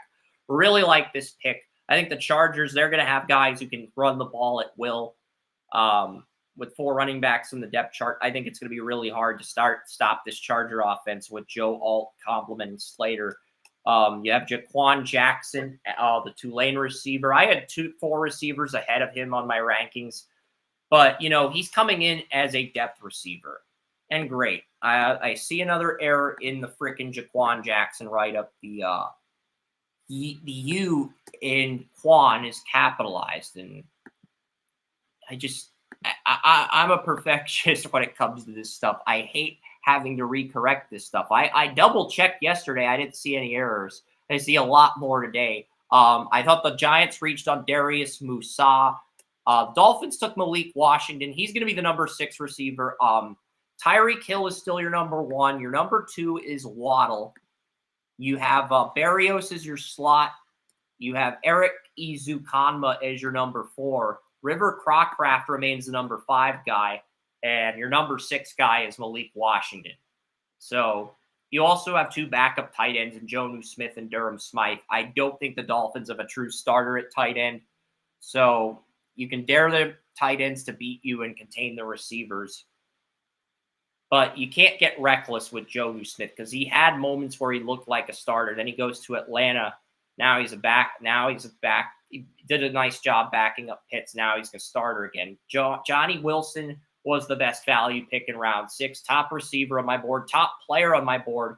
But yeah, you look at A.J. Brown and Devonta Smith are going to be wide receiver 1 and wide receiver 2. But that wide receiver 3 job's a competition, Joey, because you have Paris Campbell. Devontae Parker was the number 3 receiver on the Eagles depth chart, but I found out on Our Lads that Paris Campbell moved ahead of Parker. Also, the Eagles drafted Anis Smith and Johnny Wilson in the 6th round. So that's a 4-man competition as far as I'm concerned, because I think Wilson is the most long-term upside of those 4, but he's also the rawest. He's rawer than Paris Campbell. He's rawer than Parker. He's rawer than Anis Smith, but I still think Johnny Wilson is more upside than all 3 guys. So we really don't know which one of those 4 is going to be the slot receiver for the Eagles in week 1. So that unknown, it's not as much of a question mark. It is unknown, but you have to give I would give the edge to Johnny Wilson simply because he is better in the slot in that situation. So if you're talking about pure slot receiver, and I would say Johnny Wilson. I think the Eagles have good depth at receiver. I'm not knocking any of these guys. I love Campbell, Parker, and Smith as backups. But I think their ceiling as a slot receiver, as a starter, is kind of limited, whereas I think Wilson's ceiling's a lot higher. Yeah. So. Yeah, we're just talking about starting the season, where these people slot in, and where he slots in. Falcons took Chase McClellan. I gave it a C grade because McClellan's, there were better running backs on my board, but you already have Bijan and Algier. It's the 6th round at this point. And basically, can McClellan beat out Avery Williamson, a 2021 draft pick in a contract year for the 3rd string back? That's basically the $1 million question with McClellan. There's really nothing else to say about this pick. And I had Isaiah Williams, the Illinois receiver, graded above Casey Washington. The Texans also took Jamal Hill. I love the Mekhi Wingo pick for the Lions. So the Lions, looking at their defensive tackle room, they have DJ Reader and Ali McNeil as starters. You have Tyson Alualu and Levi Onwuzurike as your backups. You also have Mekhi Wingo and Broderick Barton as your 3rd string defensive tackles. This is the 2nd year in a row that Detroit has 6 defensive tackles on their depth chart entering training camp. So, and I don't blame them for having that many bodies. They love to have those bodies. And the Eagles, they're moving Cameron Jurgens from right guard to center. They're going to move Tyler Steen from backup right tackle to right guard. And they're drafting Dylan McMahon to back up Tyler Steen. They're basically just going to give Steen the opportunity to start. Cardinals take Tejan Palmer. There really were some bad picks in round 6. Seattle gets DJ James. And DJ James, former Oregon Duck who transferred to Auburn, he reunites with Prickett. And there were people that had DJ James ahead of Prickett, but Prickett had more experience as Auburn's number 1 corner. But you look at Auburn, you have Michael Jackson as your field corner. Woolen's your number 2. Witherspoon is your nickel. You have Prickett at dime. And basically Artie Burns, Trey Brown, and DJ James are competing for the number 5 quarterback job. I think Trey Brown gets cut. And I think this comes down to whether James can beat out Burns for the number 5 corner job. I think Trey Brown is a roster cut with him in the final year of his contract. Burns could also be a roster cut, but I think that competition between those 3 is interesting. But it's not something to put a lot of stock into either, since it's a number 5 cornerback competition. You know? And it's possible one of these guys pushes Prickett for the number 4 corner job. We really don't know how that's going to happen, what's going to happen there. I gave the Patriots a B+ for Joe Milton. I don't think Milton has starter potential. That's why I gave the Patriots a B+. It'd be an A- in most situations, but I really don't see, Tanner McLaughlin and Eric All, I think both of those tight ends are backup tight ends. And I think the fact that the Bengals just neglect the star tight ends in the draft, they continue to do this. It's what's keeping them from being that team that gets over the hump and wins the Super Bowl. I ultimately do believe Burrow will win one, but it's like they just continue to neglect tight end. Alan Holker was still on the board. They just let him slip out of their hands. I mean, Ryan Watts, Texas corner, went to Pittsburgh at 195. Basically, Joey Porter Jr. and Dante Jackson are your top two corners. You have Darius Rush, Trice, Ryan Watts, Josiah Scott competing for that nickel job. Tyler Davis goes to the Rams at 196. And the Rams, they have Braden Fisk and Kobe Turner at 34 defensive end, replacing Aaron Donald. And now you have Tyler Davis for depth. So I don't think the Rams are as bad at defensive end as people think. And drafting both Fisk and Davis to complement Kobe Turner with Aaron Donald retiring really does put me at ease. I'm not worried about losing Aaron Donald. I think those two rookies they drafted can come in and do a decent job replacing Darnold. I know Donald's one of the all-time greats. I'm not taking anything away from the guy, but I think the Rams are going to be okay. That's what I'm saying. Zion Logue, nose tackle, Georgia, went 197. You could argue it's a C+ grade with only 5 draftable defensive tackles. You could also argue it's an F grade in terms of value. So that averages out to a D+. Dolphins reached for Patrick McMorris. The Saints took Christian Boyd. Oren hated this pick. He wanted me to give the Saints dry cornbread here. I wouldn't. I like Christian Boyd. Dion Reed loved Christian Boyd. I liked him, and Eric Galko basically said Boyd's a day 2 talent.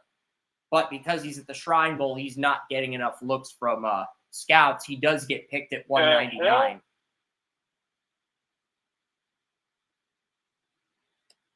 Crumetti went to the Panthers at 200. Hill's been going off my phone. I don't know, Joey. I've just been reading through some of the grades. I don't know. I just. Oh, Micah Abraham. Yeah, I gave the Lions a C- for Micah Abraham and the Packers a D for Travis Glover. Vikings got Will Reichard at 203. I mocked Reichard to the Vikings. So because they lost Greg Joseph. The Bills got Tyler Grable at 204. I gave this a B+ grade. I like him as a backup. Jawar Jordan, I gave that a C-. I gave the Browns an A for Nathaniel Watson. Really like the value here in round 6 to get him where the Ravens got. The Seahawks reached for Michael Jarrell. The Raiders, I gave him a B+ for Dylan Lobb. I really like this pick. Oren did not like the fact that the Raiders took Dylan Lobb. But Dylan Lobb, best pass-catching running back. The stats show that. The tape shows that. John Vogel also interviewed him. I think Oren's going to be pleasantly surprised with Lobb in due time. I like Lobb more than Alexander Madison, if I'm being honest. But Madison's going to be the backup to Zamir White. Dylan Lobb will get eased in. Same could be said about Dylan Johnson, Sherman, Frank Gore Jr. There are other running backs that I like more than Madison. I just really am not a big Madison guy, but the Raiders want to give him a second chance. The Rams took Joshua Cardi at 209. So this pick, NFL Network said this pick wasn't Cardi, and then we found out later after the draft that Cardi went at 209. The Lions took Christian Mahogany at 210. He can challenge, gets a left guard that can challenge Graham Glasgow, who's converting to left guard for playing time. And Mahogany was the last guard on the board in round 3 that could be a day 1 starter. And the Lions get him at 210. Really big steal for them. And the Chiefs get 211 in the trade with San Francisco in the second round. They get Kamal Haddon. So you have Kamal Haddon's going to be your dime corner to Joshua Williams, Jalen Watson. You also have Nick Jones from Ball State as your number 5 corner, and Nazee Johnson from North Carolina as your number 6 corner. Chiefs have a lot of depth at corner. And I know he's the 4th corner that got an A- grade or better in man zone and press, joining Quinion Mitchell, Cooper DeJean, and Kalen Carson.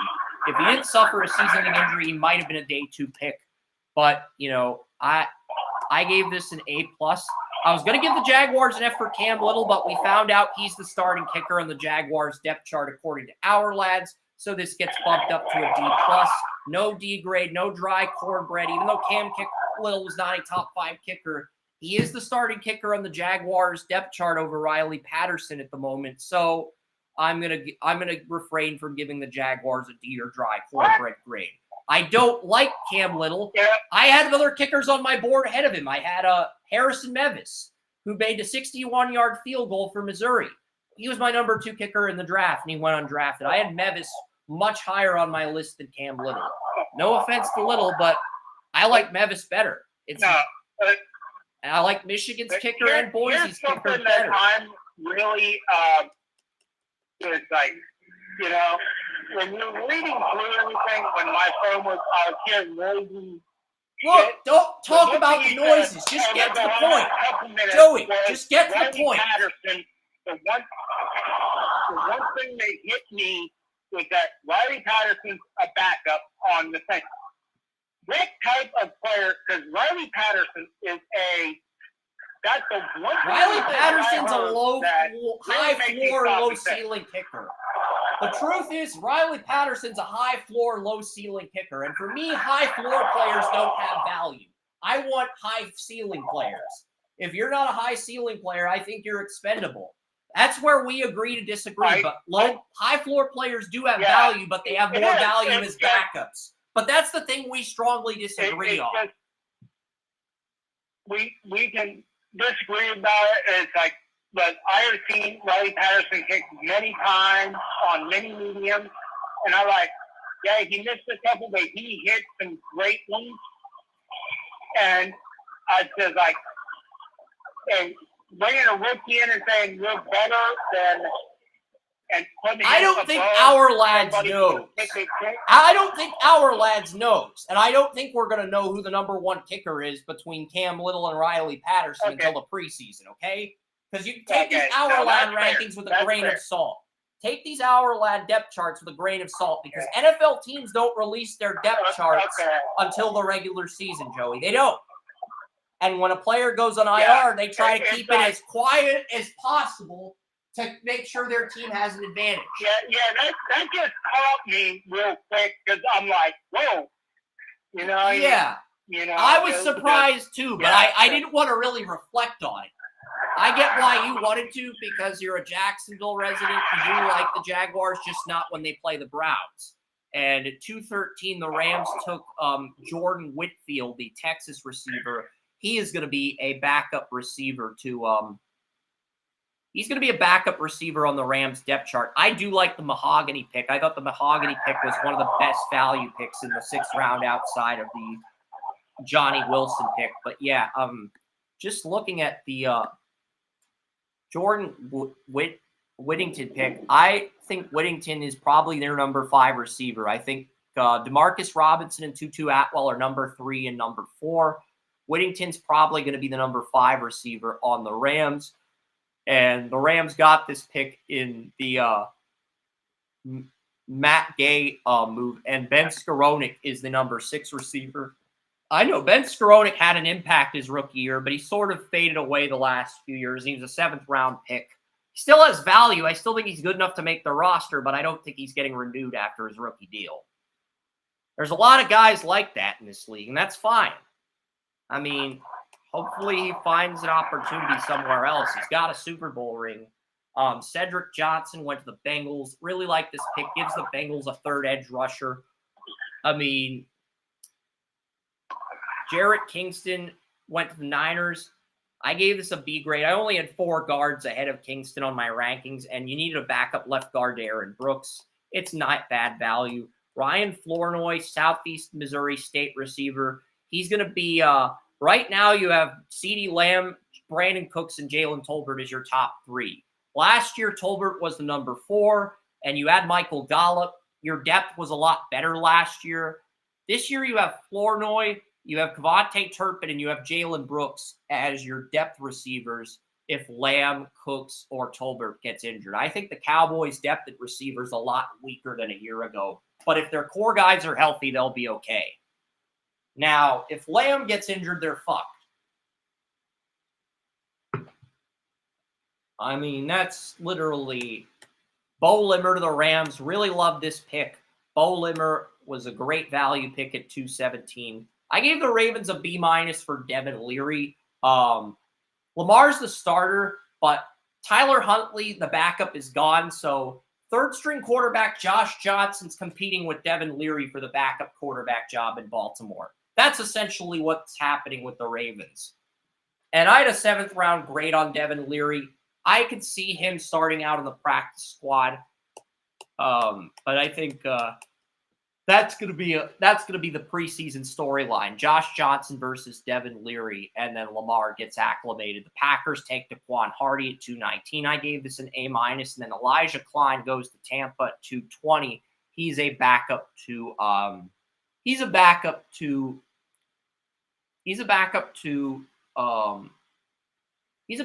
Cody Mock, the North Dakota State guard, entering year 2. Sometimes it's hard to remember these names, but yeah. Round 6 is done.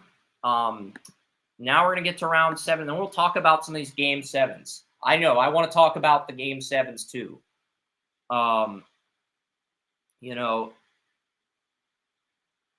Travis Clayton, England, I gave that a B-. I mean, at this point, there's really only 4 draftable guards. They did pass on C.J. Hansen. C.J. Hansen, I think, would have been a better pick than Travis Clayton. And the Chiefs got C.J. Hansen thanks to the Bills taking Travis Clayton. Javonte Jean-Baptiste, Notre Dame defensive end, went at 222. Trey Taylor went to the Raiders. He's going to be in a depth role, most likely. Dejon Anthony, probably going to be a third-string strong safety on the Bengals. Ole Miss, I gave it a C-. I gave the Chargers an A+ for Brennan Rice. I did mock Rice to the Chargers in round 5. Jaden Davis, Cardinals reached for Jaden Davis. I gave the Browns a B for Miles Harden. Gave the Ravens I think he can beat out Justin Hardy and Khalef Hassi for that number 5 corner job. But I think that's his ceiling. He's not going to get a lot of playing time if he makes the final roster. Nick Samak going to replace Sam Mustipher, who is no longer on the Ravens. So the Ravens can get a C+ for Nick Samak. MJ Devonshire to the Raiders in round 7. Really love the value here. I think Jacorian Bennett should win the nickel job, but I think Devonshire has more upside than Jacorian Bennett. I was not a big Jacorian Bennett fan, but you're going to have Jacorian Bennett to Cameron Richardson out of Mississippi State. The corner I did give the Raiders a dry cornbread grade 4 in the 4th round, and you're going to have MJ Devonshire. Basically, all 3 of those guys are competing for the nickel job. So, you're hoping to fill one of your voids at corner if you're the Raiders. And if you can't, you might be in trouble. But with Antonio Pierce, with what the Raiders are building, you have to feel optimistic at the very least. So, MJ Devonshire, really like the value there. But yeah, it's going to be interesting to see what happens in that competition with those corners. It's the 7th round at this point. I'm trying not to lose interest in this like Joey does when we get to this point in the draft. Michael Juergens, I gave this a C+, but he's basically the backup to Bradbury. Jaheim Bell, I gave this an A.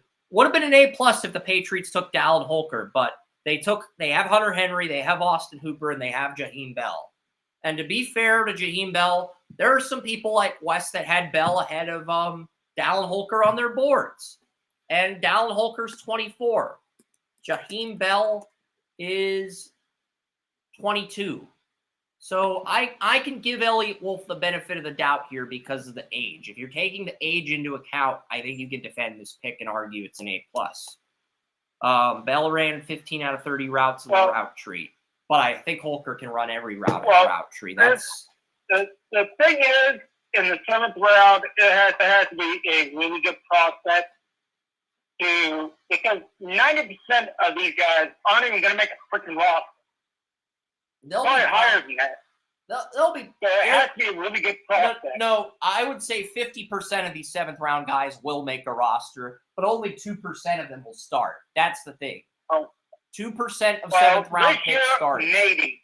This year, maybe, because from what I understand, this was the smallest draft class in NFL history.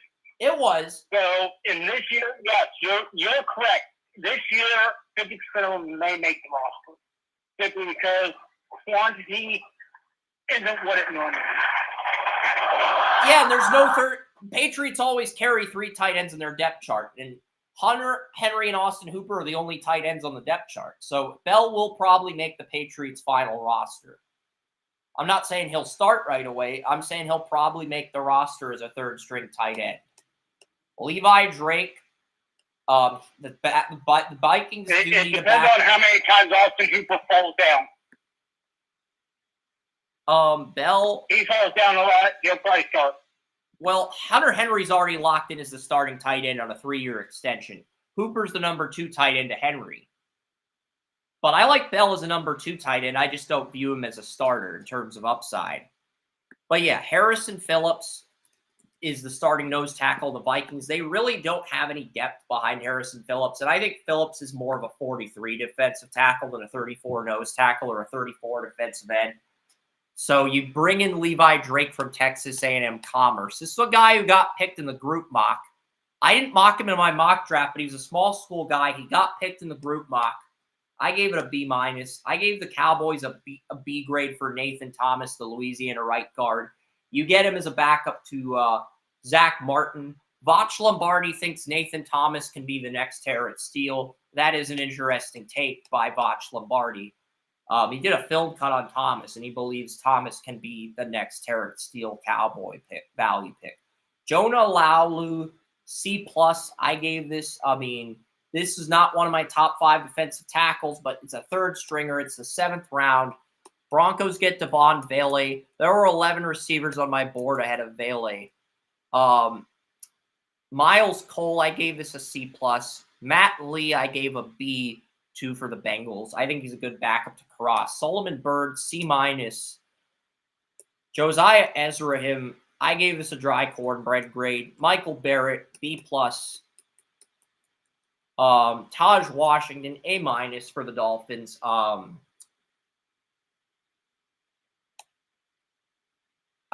gave the Dolphins a A- for Taj Washington. He was the 3rd best receiver on my board. Taj Washington, for me, he's a guy that I was watching last year. His route tree is limited. This is a 4th or 5th round pick.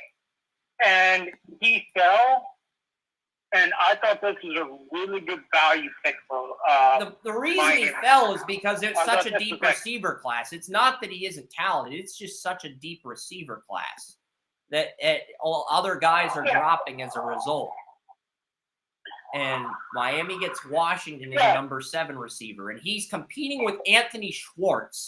Remember former Brown Anthony Schwartz? Well, he's on the Dolphins. I try not to remember former Brown Anthony Schwartz. I keep trying to. So basically, Taj Washington is competing with Anthony Schwartz for the number 7 receiver job. And if he doesn't win that job, then he deserves to be on Miami's practice squad. He's out of the league.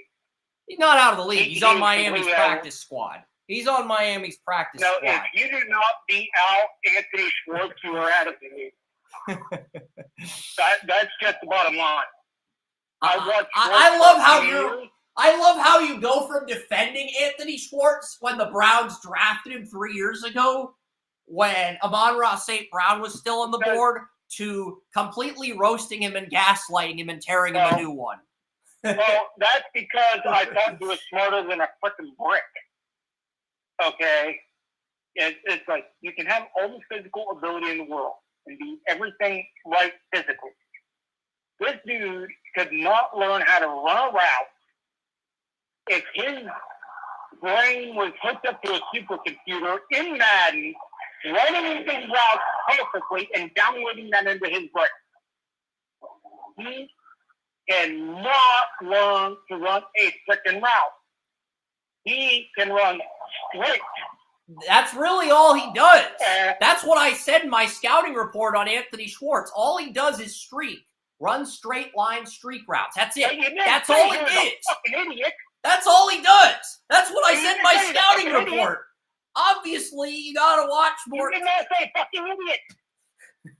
I heard nothing in your scouting report that said fucking idiot. It's like, that is the very definition of what Schwartz was. So a fucking idiot that can run that. So if he can only run a streak route and nothing else, he's a fucking idiot, basically. That's what you're saying. Pretty much. It is not hard to learn something other than a go route. I can learn waggles. Okay. The Titans may have landed the only day one starter in the 7th round. They have. Because right now, there's only one safety on the Titans depth chart that's a day one starter, Amani Hooker. They do not have a starting safety next to Amani Hooker. The Titans got James Williams in round 7. I had a 3rd round grade on Williams.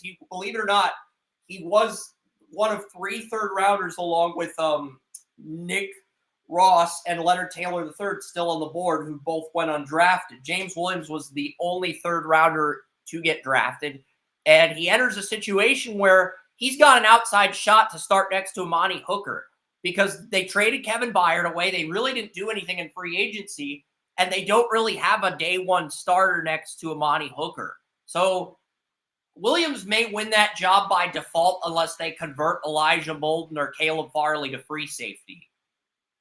Williams will end up getting one of those starting safety jobs next to Amani Hooker. He just will, Joey.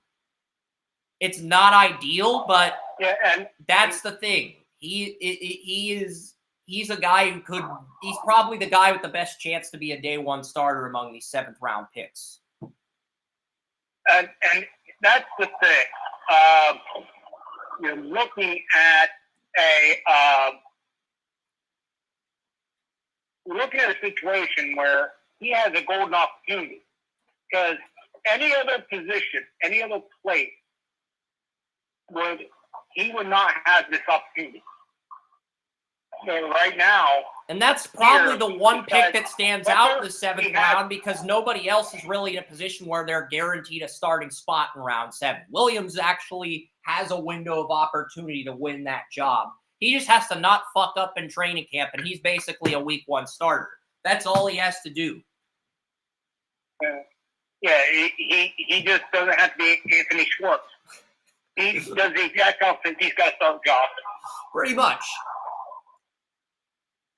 I mean, the Browns took Jawan Briggs. Sorry, you brought up Schwartz, and I'm like, okay. I brought him up because he's competing with Taj Washington. I'm sorry, I wasn't trying to trigger you, but it's like, yeah, that got you fired up. You triggered. Good apology accepted. All right.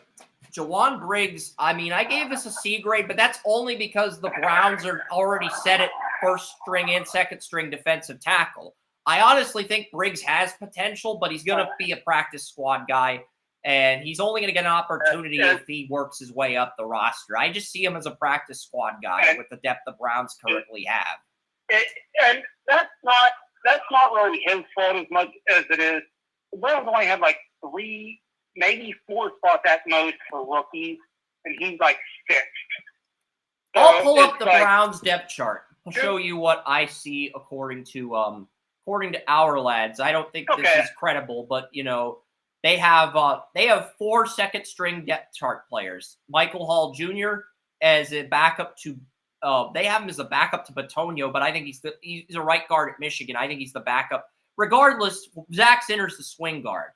If either Batonio or Keller gets injured, it'll be Zinner, not Michael Dunn, most likely starting in that scenario. So Michael Hall Jr., nice rotational piece to Shelby Harris. I do think he could supplant Harris as the starter if Harris is sloppy. Harris outperformed Alvin Tomlinson on PFF, so Harris has earned the right to be the starter for now.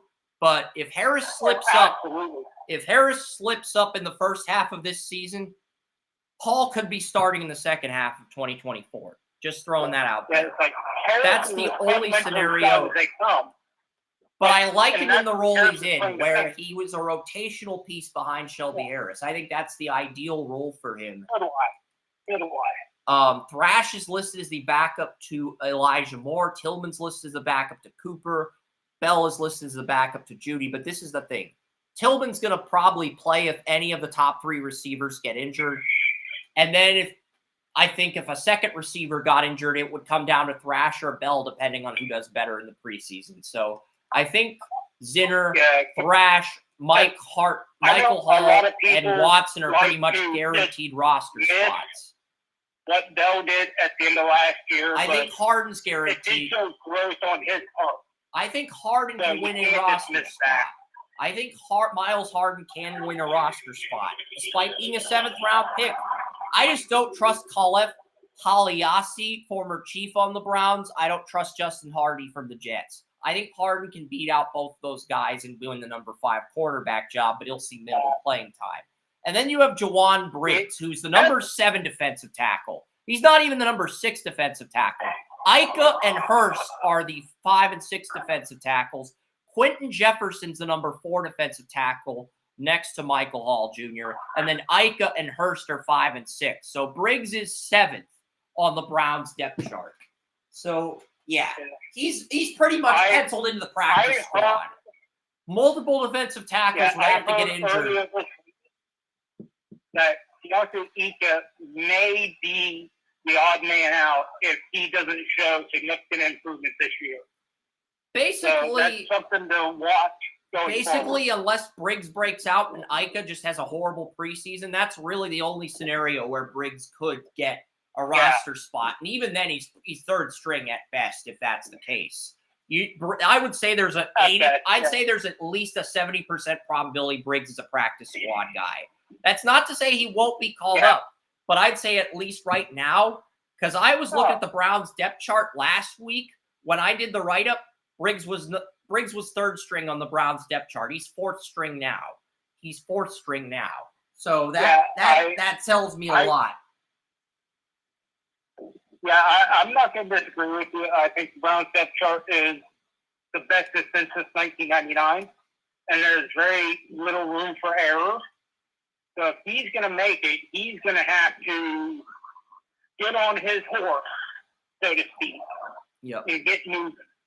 So if he's practice squad, I gave the Cowboys a B grade for Justin Rogers. Unlike Briggs, Rogers is listed as a backup defensive tackle in the Cowboys depth chart, but I gave that a B grade. I thought there were better defensive tackles on the board. Michael Pratt, A+ grade. I did have Hartman ahead of him on my quarterback rankings, but Pratt is younger than Hartman, so that's why I'm willing to give the Packers an A+ here in round 7. And then the Buccaneers took Devin Cole. I'll talk about that in a second. But, yeah, Pratt was an amazing value pick here. And I just, I just don't trust Sean Clifford. I think Pratt's going to be the backup to Jordan Love. I do. I wasn't as impressed with Pratt as you were, but I acknowledge that he did not do anything incorrectly.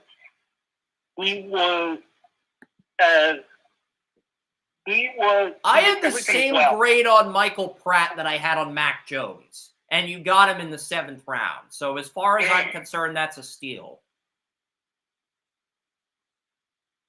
Yeah. Mac Jones, really? Yeah, I had the same grade on Michael Pratt, 85, as I had on Mac Jones. And you got Pratt 6 rounds later, and you didn't have to give up a draft pick to get Pratt, like the Jaguars did to get Mac Jones, who the Patriots selected Joe Milton with that selection. So basically... Yeah. So I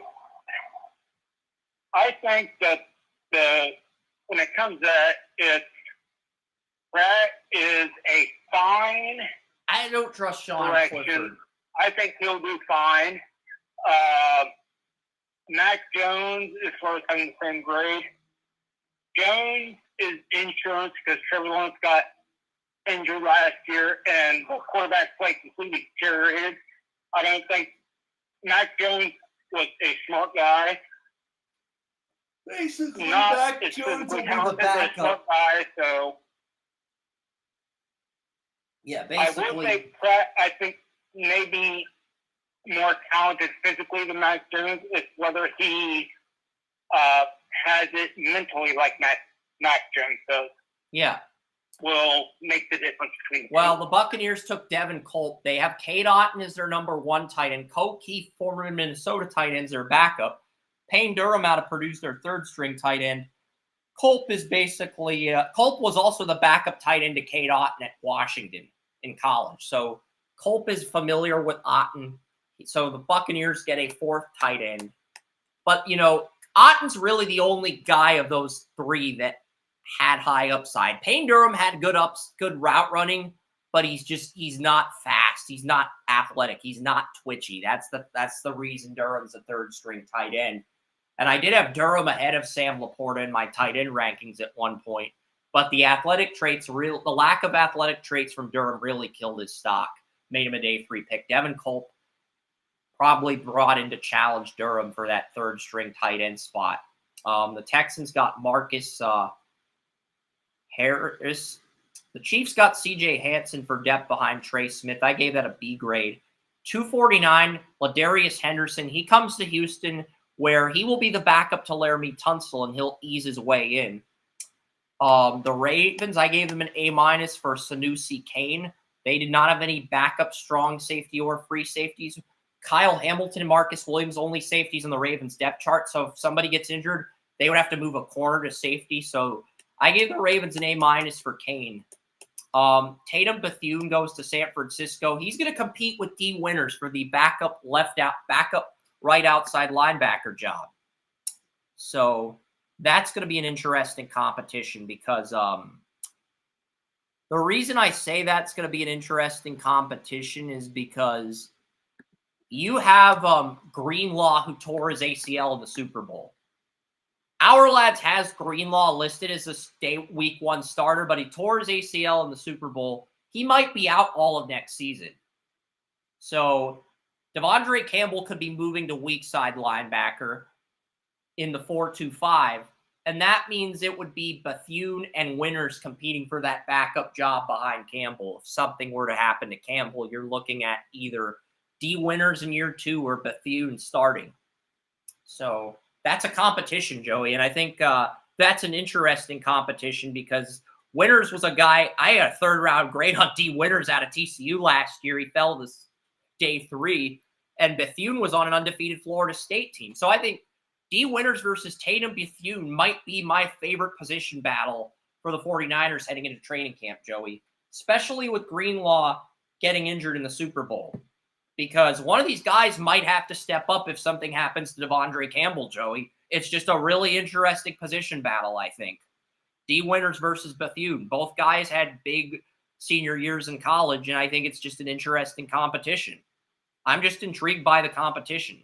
I shouldn't be, because they're both day 3 picks, but I am. For some reason, I am, because they both had a lot of success in college in their senior years. I guess I'm just compelled by that to a degree. You want to comment on this before? Because Tatum Bethune, after Tatum... Yeah, I'll wait for you to get your thoughts out of the way. See how benevolent I am. Yeah. Bottom line is, you should look at the type of competition. Because these guys, literally, the person that could be called upon to look into playing. So, you should look further into them. I love the first-game competition, and I love this one, and you should look at it more. Yeah. I agree. Bethune versus Winters is probably the one position battle that I think stands out in San Francisco right now. You have Jalen Harrell, the Michigan linebacker. He can play edge rusher or inside linebacker, but the Titans draft him for depth with the 7th-round pick they got from the Chiefs in the L'Jarius Sneed trade. Really good value for the Titans there at 252. And then the 253, the Chargers took Cornelius Johnson. So looking at the Chargers depth chart, you have Glad McConkey, Josh Palmer, and Quentin Johnson as your starters. But your 3 second-team receivers are Darius Davis, TCU, Brendan Rice, USC, and Cornelius Johnson, Michigan. And that number 4 competition behind McConkey, Palmer, and Johnston, that feels like it could go to Davis, Rice, or Johnson. I really couldn't tell you who's going to win that number 4 job if one of the top 3 receivers in the Chargers gets injured. That's the thing. I could not definitively tell you who, but there's a 2/3 probability one of those guys is a rookie. KT Leviston won the bet. KT Leviston was the left tackle at Kansas State. He moved to left guard at the Shrine Bowl. He is currently listed as the backup left guard to Jonah Jackson. Packers, Kalen King. I gave this an A+ because Kalen King was my number 1 corner on the board. I know I gave him a C+ in man zone and press, but I had a 5th round grade on him, and every other corner was off the board. So at this point, with 2 picks left in the draft, I love the Kalen King pick. But yeah, we had a run on picks. 252 when Harrell got picked. A- for Cornelius Johnson, A+ for KT Leviston, A+ for Kalen King. I gave the Broncos a D grade for Nick Garuglio, but that's because the Broncos have 4 centers. You have Luke Wattenberg, Sam Mustipher. Luke Wattenberg was the backup center to Lloyd Cushenberry. You have him, Mustipher, the Ravens' backup center, Alex Forsyth, a guy who I believe has the most upside, in Garuglio, all competing for the starting center job. You don't know who's going to win that job outright. And I think that is the one thing that could hinder Bo Nix. But I would start Forsyth, Joey. 1, I think Forsyth has the most upside. And 2, he played with Bo Nix at Oregon. He was Bo Nix's center his first year at Oregon. So Forsyth and Nix already have familiarity, Joey. So it's not like there would be much of a transition if those 2 are taking snaps with each other. Whereas one of these other guys, they're going to have to build rapport with Nix from the ground up. Forsyth, not only does he have the highest ceiling, even though his floor might not be what Mustipher or Wattenberg's is, not only does he have a higher ceiling, he already has rapport with Bo Nix. And I think that is getting downplayed big time by the media. I think Forsyth ends up winning the job because of his familiarity with Nix and because of his upside. I think I mentioned this to you. I'm not sure if it was on air or after, but I said I like this because I think this does such wonders for Bo Nix. He's coming in. Obviously, you're a franchise guy because you drafted him early. Maybe even massively overdrafted him. So you made him your franchise guy. You have to make him the most comfortable person in your franchise. I'm going to mention some interesting draft nuggets, Joey. The Falcons had Michael Penix Jr. at 3 on their board. They had Marvin Harrison Jr. and Caleb Williams as their only players ahead of him. So if the Falcons were picking at 4, they would have gone Marvin Harrison Jr. If the Falcons were picking at 5, they would have taken Penix at 5. If the Falcons, let's say the draft order was Bears, Cardinals, Falcons. Bears go Caleb, Cardinals go Harrison. Falcons take Penix at 3, pass on Jay Daniels, pass on Drake May, and really open up a can of worms to start off the draft. That's how much the Falcons like Penix. They had him 3rd on their board. That's why they took him at 8. Here is the thing that pisses me off about Penix. I will never say taking your guy in the back end. But when you know the value of that player is close to the 2nd round, why the hell aren't you trading back?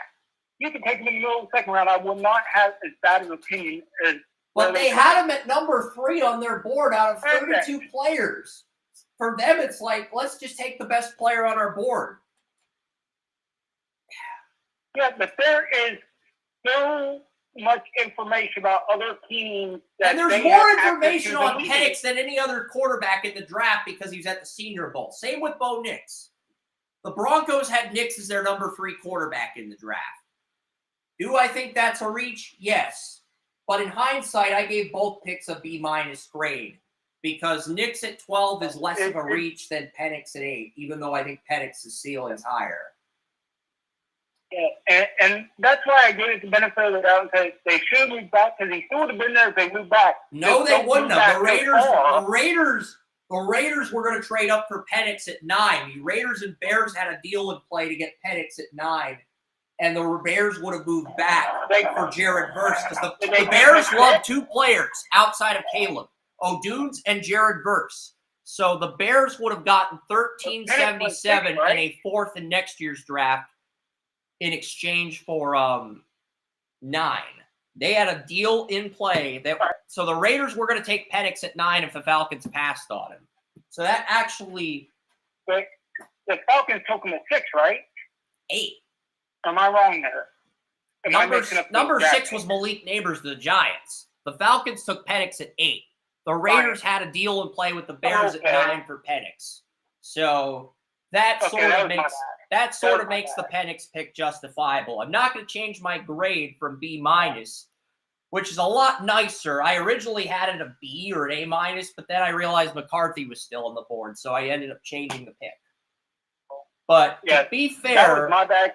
I thought it was somebody was thinking the Falcons were at 6. No, the Giants were at 6. The Giants were at 6. Number 7 was I'm having a brain fog here. Hold on. I know number 7 was shit. I can't remember at the top of my head. Titans had number 7. They took Latham. I didn't like the Titans draft, but yeah. The final pick was the Jalen Key. He was a backup safety to Malachi Moore and Caden Downs on Alabama. I mean, there were so many. Yeah, I gave the Jets an F grade, and I basically said there were so many good late round steals. And then the Jets took a backup safety on Alabama with the Mr. Relevant pick. And last Saturday, Joey described the pick on the podcast as the Jets taking a crap on a podium to end the 2024 NFL draft. So, I mean, because there were just so many good value picks from 252 to 256. So much momentum, so many good value picks, and then Jalen Key is Mr. Irrelevant. Feels like a letdown. But yeah, that is the draft. I'm gonna get to game 7s. Let's have some fun. Let's talk about some of these game 7s. Because we got 2 game 7s in the NHL and a game 7 in the NBA. I want to talk about these game 7s. We got Bruins and the Maple Leafs tonight, and then the Stars play the Golden Knights tomorrow. But yeah, let's talk about the Maple Leafs and the Bruins, because the Maple Leafs, Jim Montgomery lost his last 7 games when leading a series. And this dates back to 2019 when Jim Montgomery had a 3-2 series lead over the Blues as the Dallas Stars head coach before getting fired in 2020 when the Stars made the Cup with Rick Bowness as interim head coach. So, I mean, Jim Montgomery, he's choked a lot of series. He choked a 3-2 series lead to the Blues with Dallas. He choked a 3-1 series lead with Florida. And Toronto, they've strung together 2 consecutive wins without their best player, Austin Matthews, who missed games 5 and 6 due to an injury. But here they are in game 7. Matthews is going to be back tonight, reportedly. I am going to find out if Austin Matthews is back for game 7 or if he's out for game 7, because if he's back for game 7, I think Toronto wins this. Yeah, and I am because they have the momentum right now. About the Maple Leafs, because I didn't think they'd come out playing this well. They have. Congratulations to them. I think they've done a great job in this series. I'm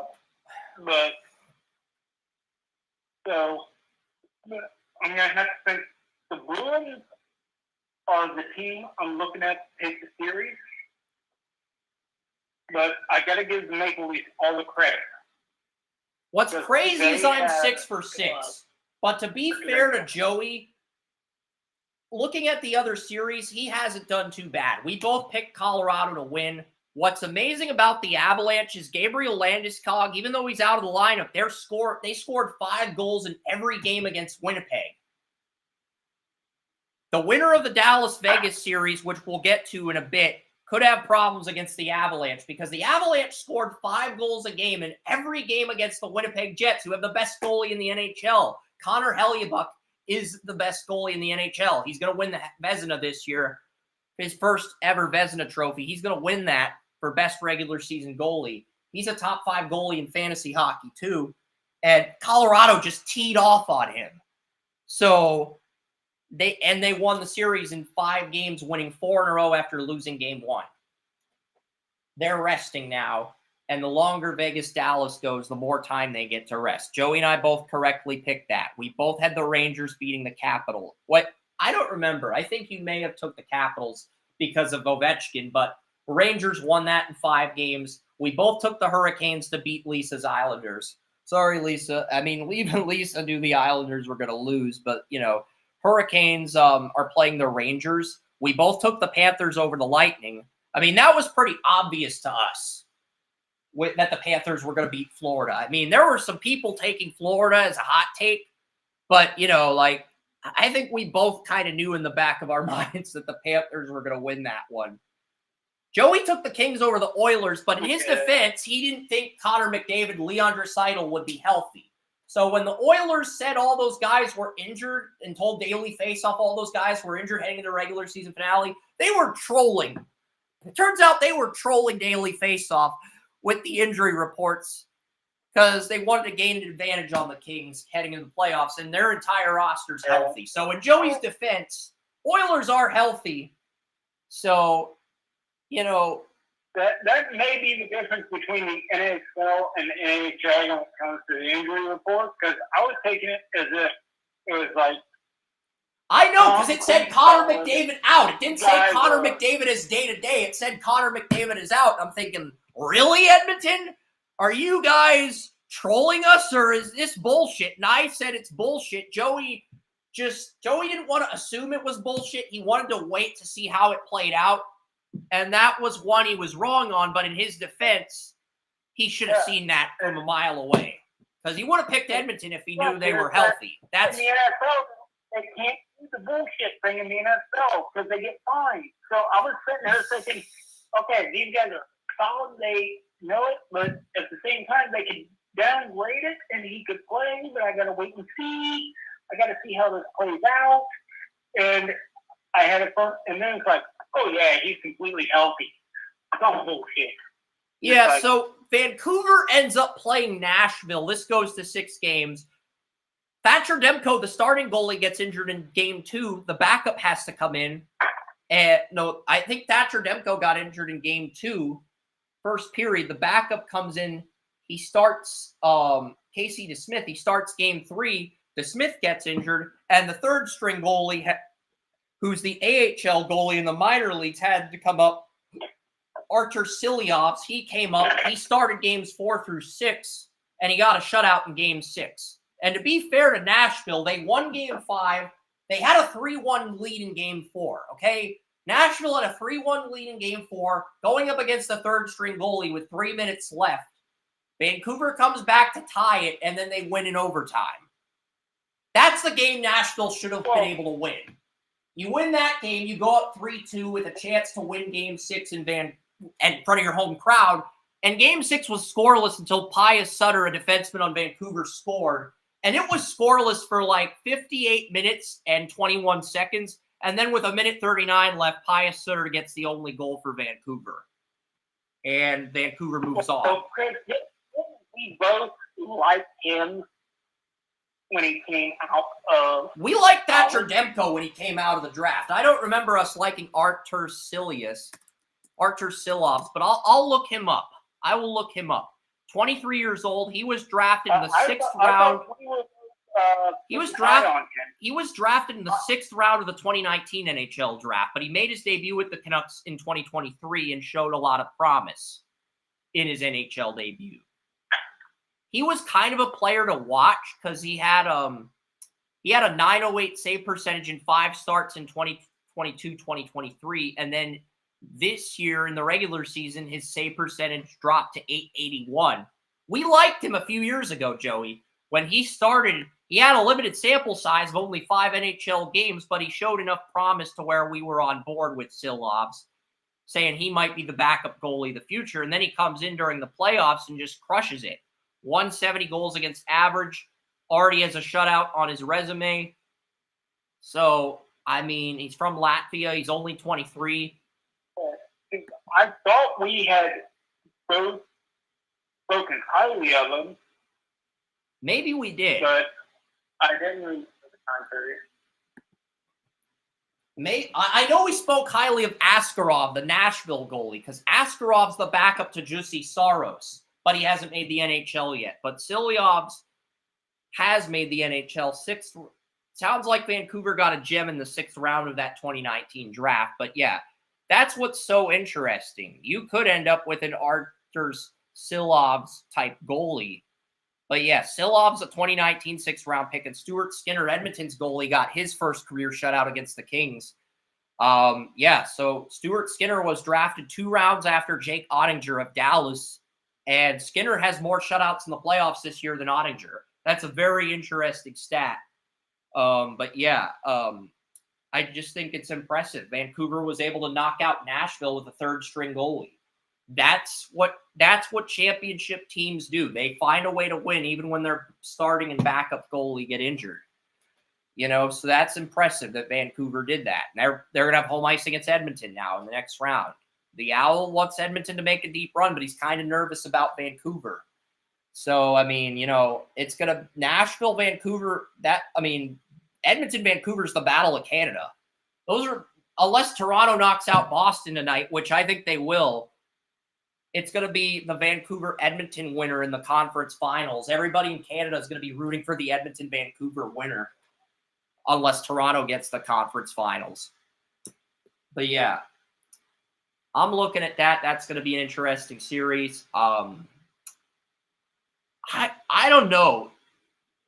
I still think Dallas is the better team than Vegas on paper, but Dallas-Vegas was scoreless into the 3rd.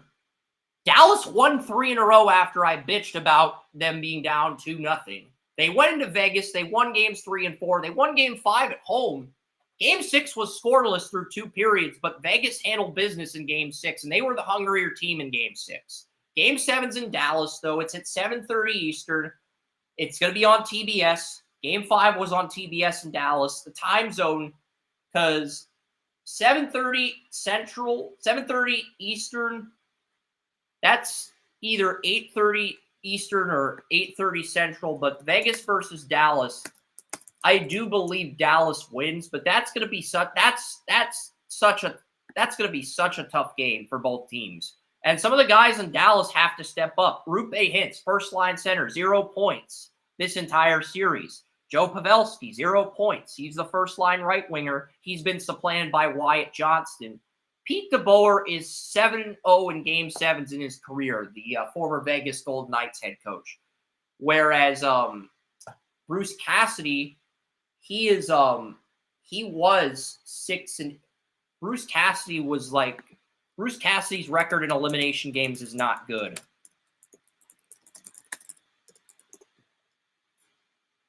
It's not. Bruce Cassidy has had a losing record in elimination games. That's the thing. I think they were like 6-8 in elimination games. They improved to 7-8. It may have been 6-9. So Bruce Cassidy, he's either 6-8 or 6-9 in division in elimination games prior to Game 6. He improved that number, and I just feel like Dallas is going to get Game 7. They've got home ice. They've got the time zone advantage. I mean, I get it. Vegas could win, but I feel like if they win, they'll lose to Colorado in the next round. Because Colorado, the way they played against Winnipeg, 5 goals in all 5 games against the top goalie in the league, I just feel like they have so much momentum. Like, even if Dallas finds a way to beat Vegas, they might lose to Colorado in the next round simply because these two teams are tiring each other out, which does work in Colorado's favor. And I want to put it in perspective a little bit from what I understand is like it's gone throughout sports that if there's a time zone disadvantage, you travel to the home facility early, so your body can get used to it. I know in the NFL, East Coast teams usually do that with West Coast teams. So I think that the advantage really may depend on, when it comes to time zone, when the visiting teams leave. So if they get there early enough, it's not going to matter time zone-wise because they'll have time to catch up. Yeah. They have won 3 games without a point from Joe Pavelski, who's the first-line right winger on Dallas. That's the thing. They had 9 20-goal scorers. They had 8 20-goal scorers and 9 players with 20 or 9 players with 30 assists, 11 players with 20 assists. That's how deep Dallas was in the regular season, but the playoffs are a different ballgame. And I just want Dallas to win this series. I mean, I hate the long-term IR rule, but at the same time, if Vegas moves on, Dallas gets a better pick in the draft. That's the only positive. Dallas didn't trade their first-round pick away, and it's a deep draft this year. That's the only positive, but I'd rather beat Vegas and get home ice because I feel like it's going to be harder to win the division. They added the short-term injuries, and I think that's something that NHL should adopt, short-term plus long-term. The long-term IR allows you to clear up cap space at the trade deadline to add other players to make your roster even better. And then, because you can go over the salary cap in the playoffs, you cannot go over the salary cap during the offseason or the regular season, Joey. But you can go over the salary cap in the playoffs. That's the loophole in the NHL, and the owners don't want to change that. The owners of the big market teams love that rule. They want to continue to exploit that rule, and there's no demand to change that rule. Whereas with the NBA salary cap, you can overspend money on your top players set to become free agents with the Bird rule and all this other stuff and max offer sheets. But if you're in the negative, you can't spend any money on unrestricted free agents. Does that make sense? You can use the Bird. You can use a max contract on one player, and you can use the Bird rule on another player. And you can still sign those 2 star players and avoid being in the negative, and still be in the negative for NBA salary cap. But if you're in the negative, you can't sign any other free agents to your team to pair with your stars if you bring back your stars. So I like that the NHL is structured better than the NBA, but it still has its flaws as far as the salary cap goes. This is why the NFL is king. Here's the thing, though. The Bird exemption was created because Bird wasn't going to go anywhere else other than Boston. Boston wanted to resign. Boston had no more salary cap. So the NBA created a rule called the Larry Bird exception to allow one player to go over the salary cap. With current salary situations and current rules, it's almost like the Bird exemption is out of date. It was amazing for 30 years. It did everything you wanted it to do, but as of right now, it's like a lot of people now don't even know what the Larry Bird exemption is or why it's there. Because it is almost it's not obsolete yet, but it's getting to the point that it's going to be obsolete. And that's sad because it was such a groundbreaking thing, not only in the NBA, but in professional sports, period. So it's sad that it's come to that. But the way salaries are these days, he kind of saw it coming. Yeah, that's true. All right, the NHL Draft Lottery is going to be coming up on Tuesday. Yeah, and the NBA Draft Lottery is next Sunday, by the way. Yeah, that's right. The NBA Lottery used to be on the Tuesday following the NHL Draft Lottery, but the NBA's basically said, since nobody's watching our lottery coverage, we're moving the NBA Lottery to Mother's Day. We're going to make the NBA Lottery bigger than Mother's Day. That's basically what the NBA is saying. And I think that's a dick move by the NBA to basically say, you know what? Our league is bigger than Mother's Day. That's kind of a dick move, NBA. Just saying. You can do what you want. You're billionaires. You can do what you want. We're not telling you how to do your job. I just think it's kind of a dick move to have the lottery on Mother's Day. I haven't celebrated Mother's Day in almost 25 years, so fair enough. But yeah, the NHL Lottery, I'm going to go through the 11 teams eligible to win Macklin Celebrini and what his impact would be on each team. The Buffalo Sabres have the 11th best odds at getting Macklin Celebrini. Obviously, he would be an upgrade over Tanner Thompson. And I'm not saying Tage Thompson's bad, but Tage Thompson was a right winger coming out of the NHL draft. He converted to center, had nearly 100 points last year, but he only had 29 goals, 27 assists, 54 points. Very underwhelming season. And a lot of people were, after Thompson took that leap last year prior to this season, a lot of people were expecting Buffalo to finally put it together and make that playoff run, and they ended up laying an egg. But to be fair to Buffalo, they were a bottom 5 team until March, and they managed to climb all the way back to 11 by getting hot near the end of the season. So they were in the top 5 at the trade deadline, and they won enough games to get out of the top 10. Which I'm not sure if that's a credit to Buffalo or a credit to their players for doing just badly enough to keep them from getting good talent in the NHL draft, but not bad enough to get another top pick that could put the team over the top. And to be fair to Buffalo, they do host the NHL Combine every year. They got a lot going for them. My mom talked about the stadium on her trip to Niagara Falls. But that's all the attention I'm going to give the Sabres. The Devils have the next best odds at 3.5%. They already have stability at center. I think if the Devils were to win the lottery, we could see a situation where they either pass on Macklin Celebrini or they move him to winger or they trade the pick. But yeah, the Devils, they have Nico Hischier as their first line center. They moved Jack Hughes to left winger.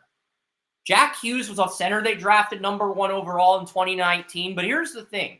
Jack Hughes can get points.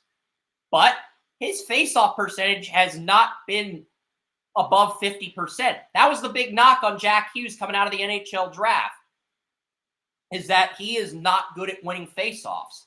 And his faceoff percentage dropped below 40% this year. It got to the point where the Devils coaching staff said, look, we can't have you losing faceoffs. We're moving you to left wing.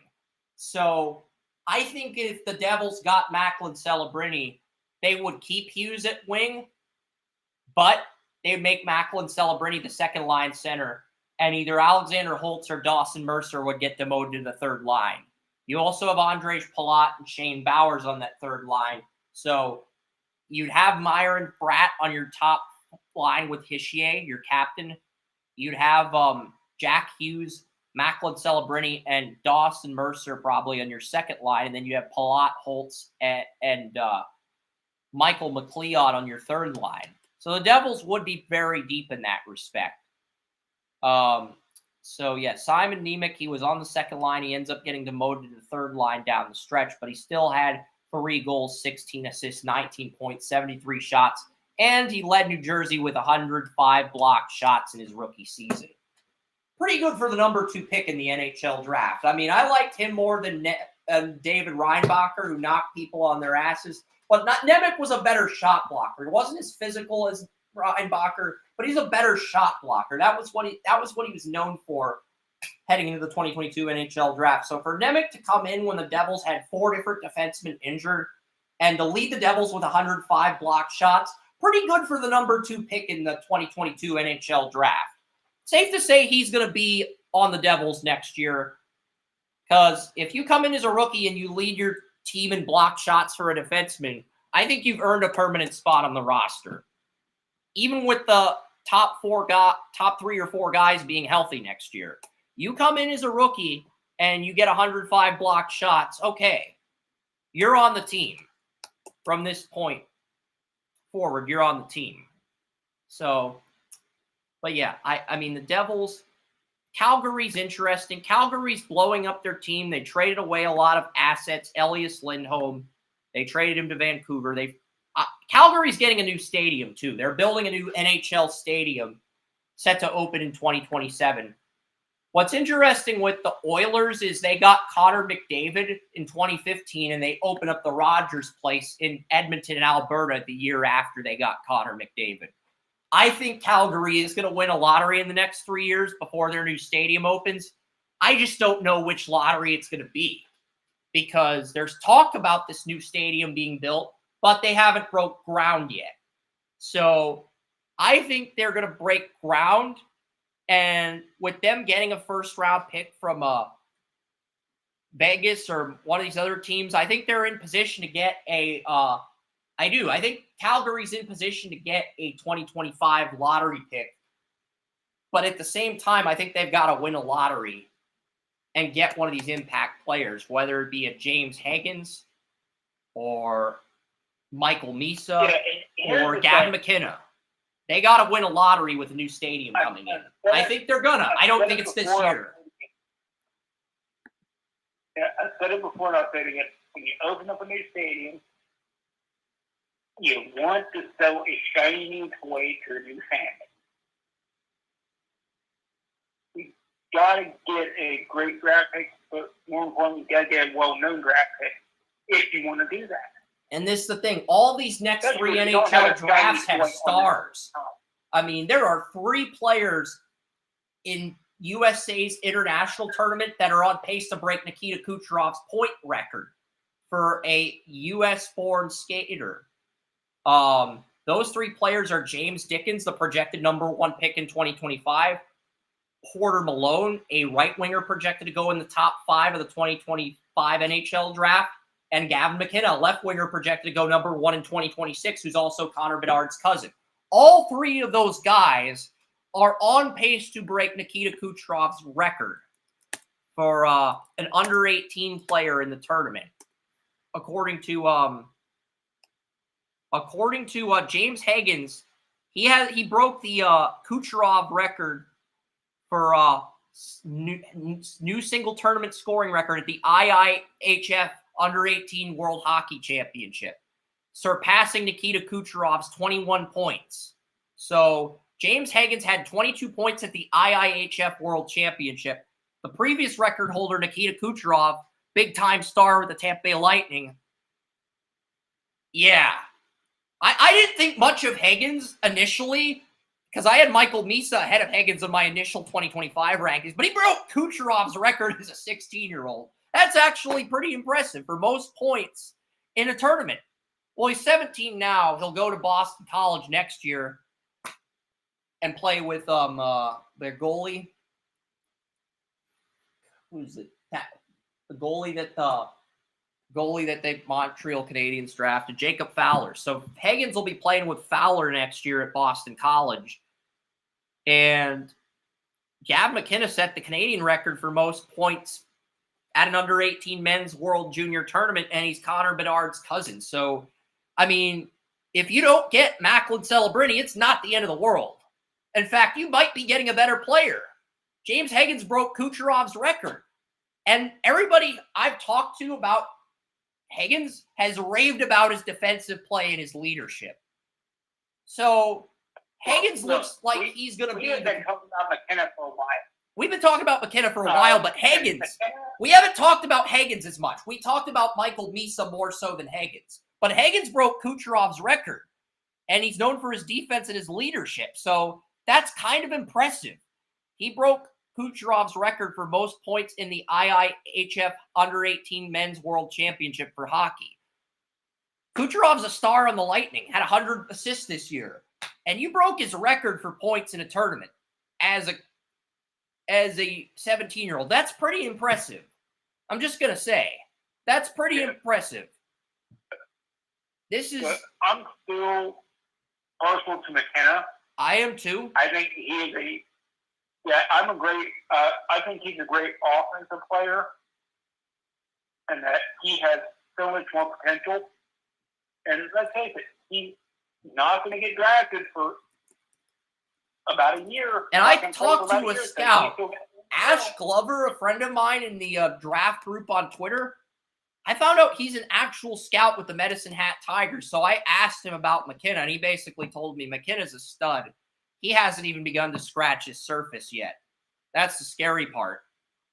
So, and he was also the first player drafted in the WHL at the age of 14. Gav McKenna, yeah. He was drafted into the C8 at the Western Hockey League at the age of 14. He couldn't play a full season until this year. Last year, he played 16 games. He played 7 games the year before that in the playoffs under limited action. But this year was his first full season, and he came in. He had 34 goals, 63 assists, 97 points in 61 games as a first-year player. That's pretty freaking good for a first-year player. And he still has 2 more years to get better. So we could be looking at back-to-back 100-point seasons like Connor Bedard had these next 2 years with Gavin McKenna. Because he had 97 points in 61 games this year. I think he'll probably have 2 100-point seasons the next 2 years. Just because he hasn't even begun to scratch the surface. So if what Ash is telling me is true, then he's probably going to be the number 1 pick in 2026. So it's not the end of the world if you don't get the lottery this year, if you're Calgary. Seattle's interesting because Shane Wright did look better down the stretch. But this is a team that went from making the playoffs and pushing Dallas to Game 7 a year ago to having the 8th worst record in the league. Dave Haxtell, their head coach, has been fired. Haxtell is available for a team that needs a rebuild. And I do think Haxtell does deserve a second chance somewhere else.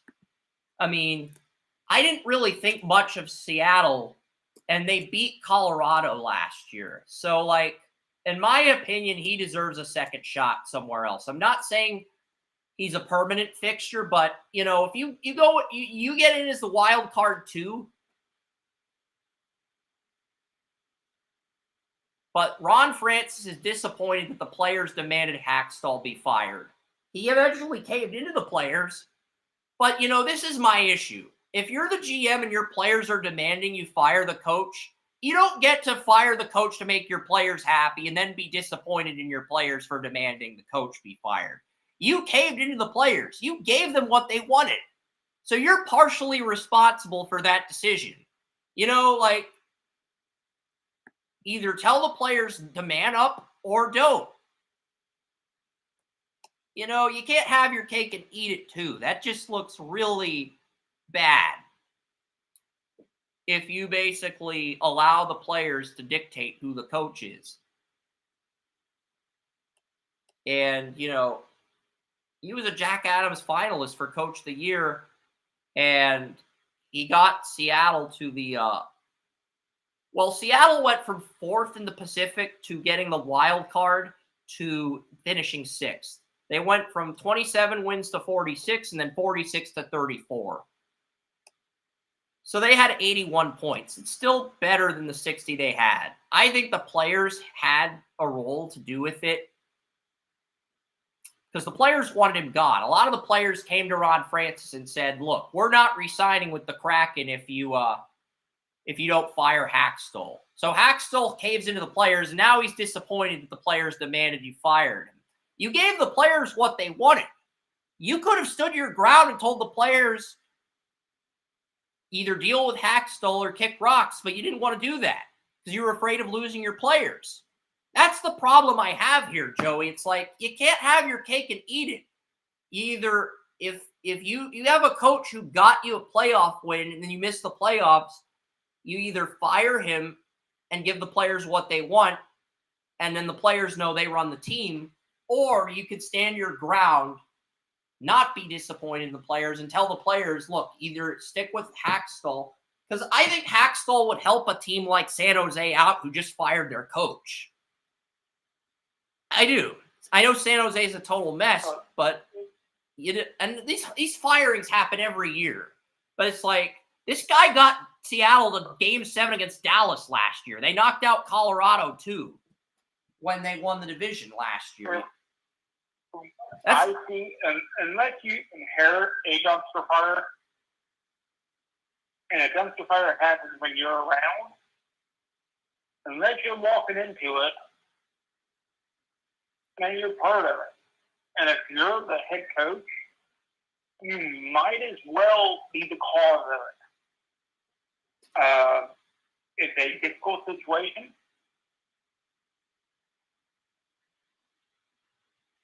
But, as you said, it can be rectified.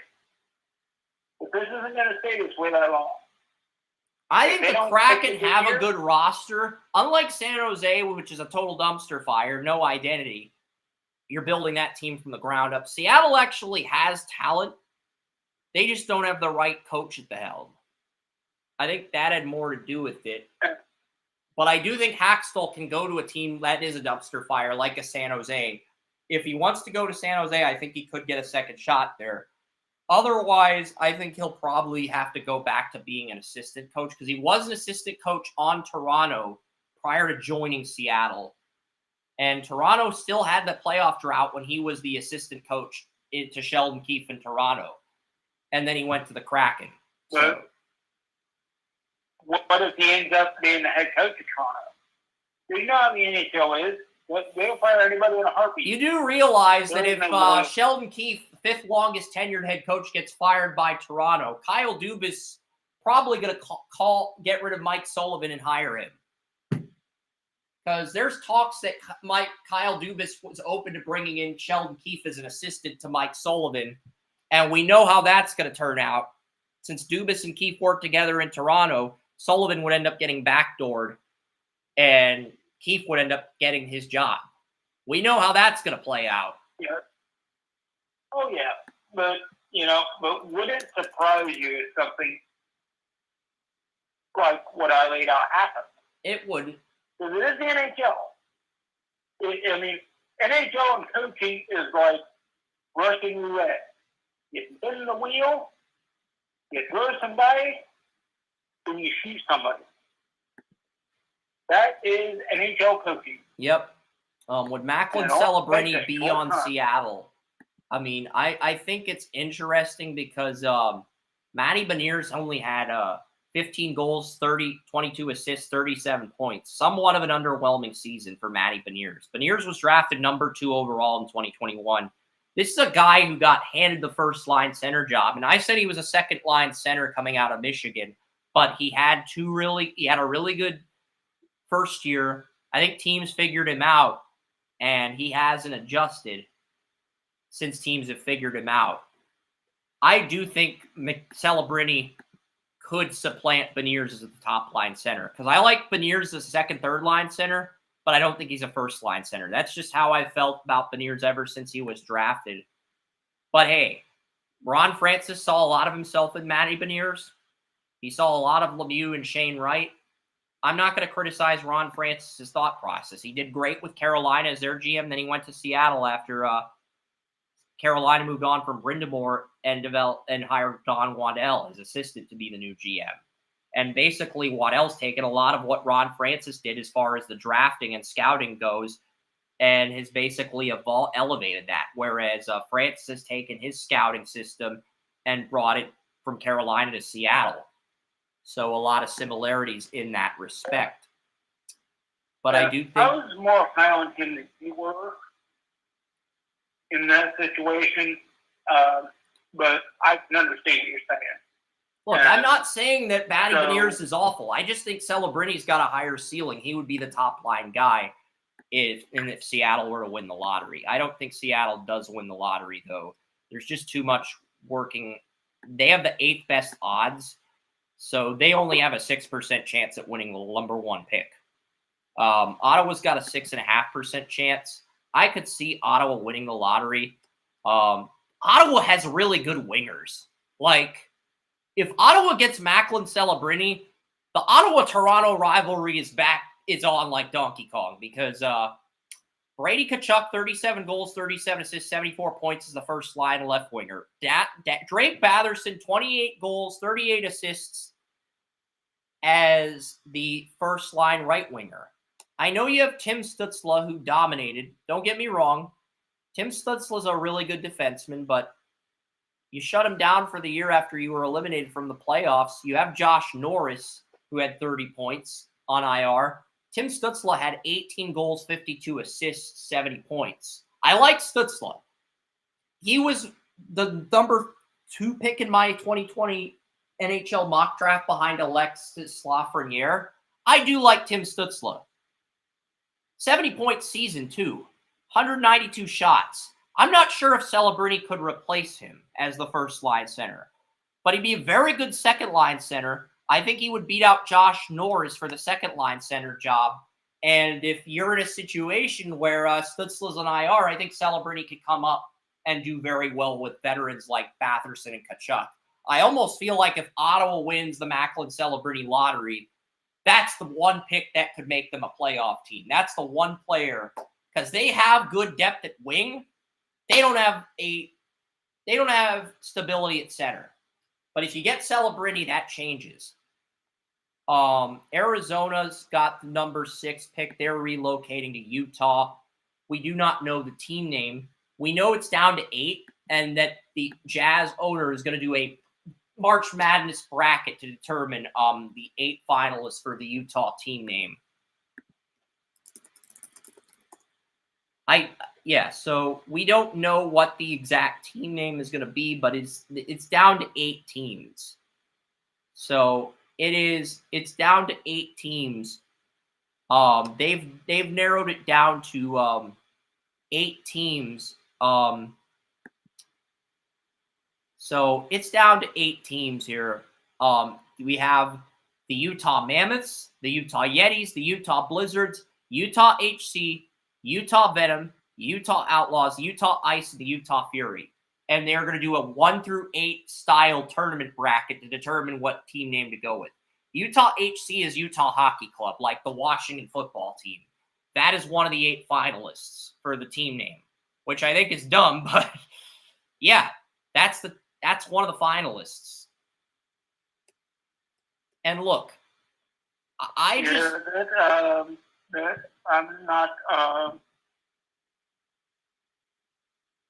don't like any of those. Yeah. I guess the Rage is probably the best. Maybe the Yeti. I like the Yetis. Just the Yetis like the Sasquatch monster in the Jack Link's beef jerky commercial. That's basically a Yeti, but a Yeti is white and covered in snow instead of being like a brown Sasquatch. It's like a white Sasquatch covered in snow. I just want to see. The only reason I like that better is because I think it has such great potential for a. Yeah, I like the Yeti's name the best, but none of these names stand out. I think these names are better than the Seattle Kraken, but at the same time, none of them stand out. Like Golden Knights stood out when they had the expansion draft. They had the jersey renderings. That name stood out in a big way. Do I hate Vegas for what they're about to do to Dallas? Yeah, but at the same time, their name stood out. They picked a good name.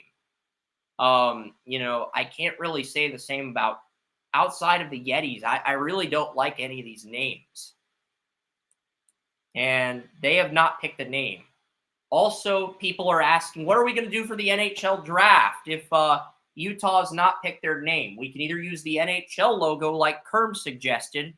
The other choice is my iPad is at 10%. I am going to grab a charger and try to charge this iPad as quickly as possible here while I still have time.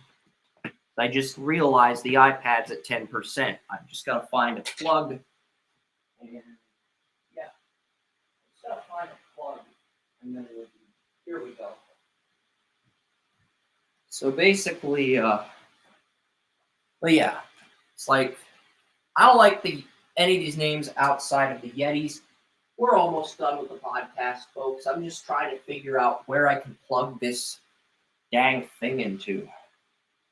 I mean, all the plugs are pretty much, well, what can we do here? That's the printer plug. What plug is, I don't even know what the hell this plug is for. But I'm going to unplug that for now and just put that in the charger. Yeah, I am, because the iPad's at 10%. That's how much time is flying by. So I am going to pick up the pace here, but, you know, Arizona, Utah, whatever you want to call them, I do like Utah's core. I like the Logan Cooley picks.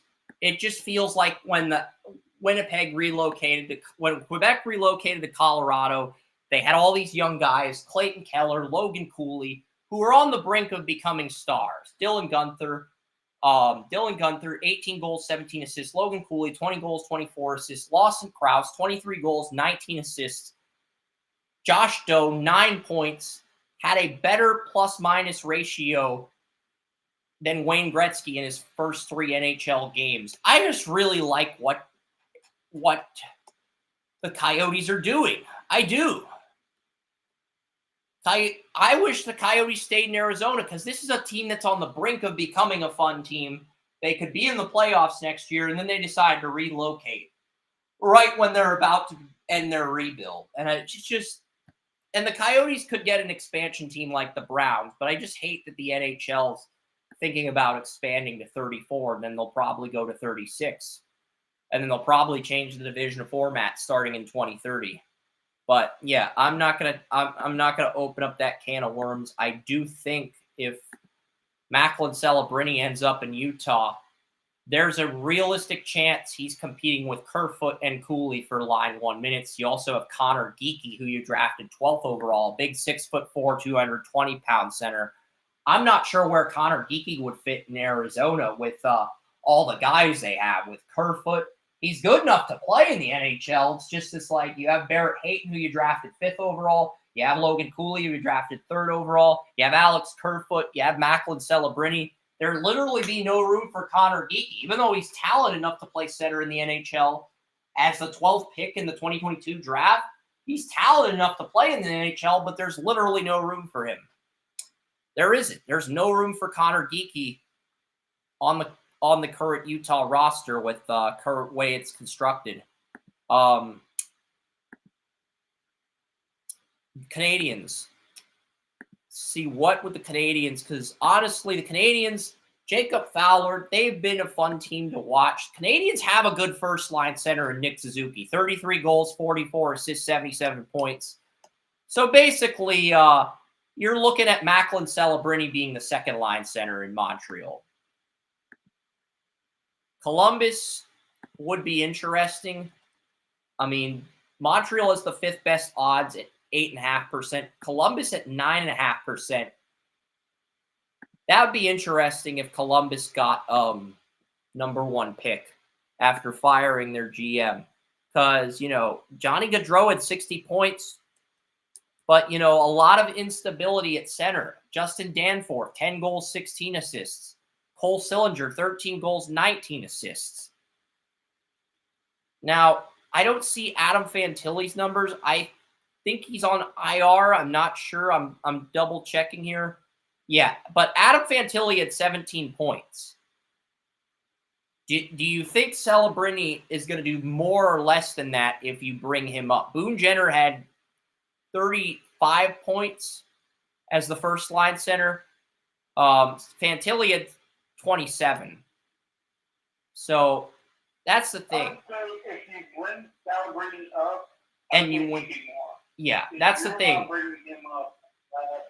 Yeah, if Columbus wins the lottery, he's probably your number 1 center. That's what I'm saying. And there's no guarantee. I'm just looking at every scenario for these teams in the lottery.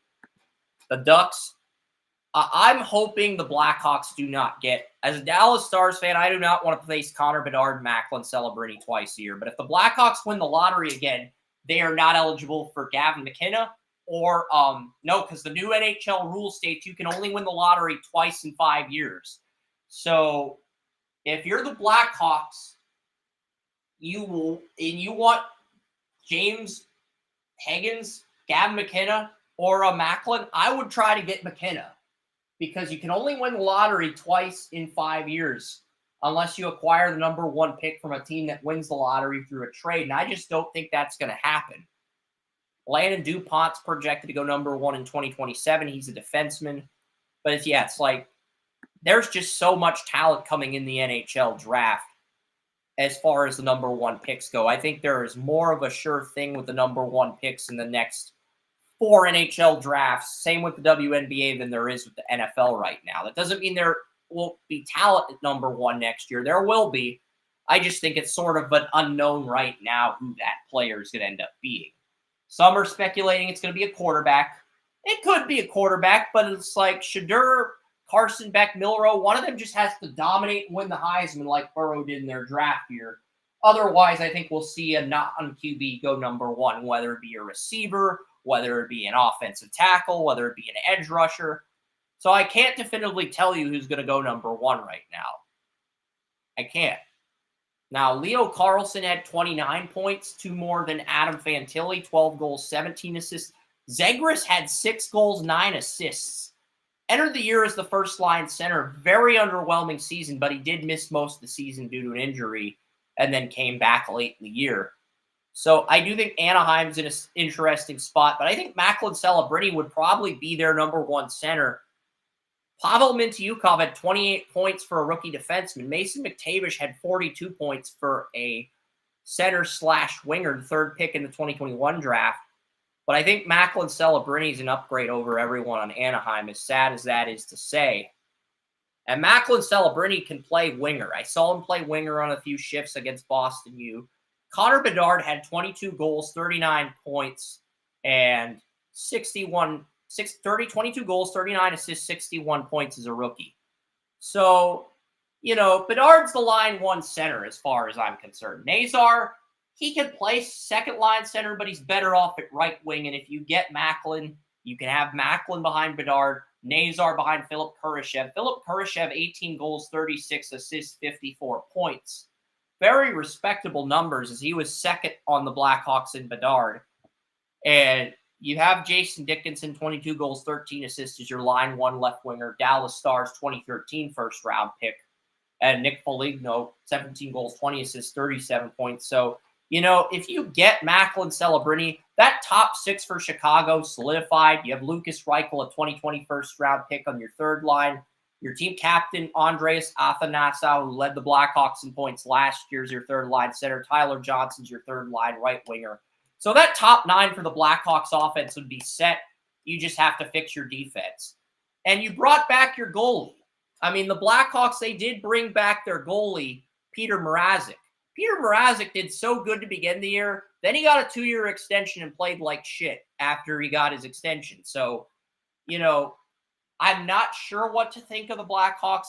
Drew Commesso did have a good year in Rockford.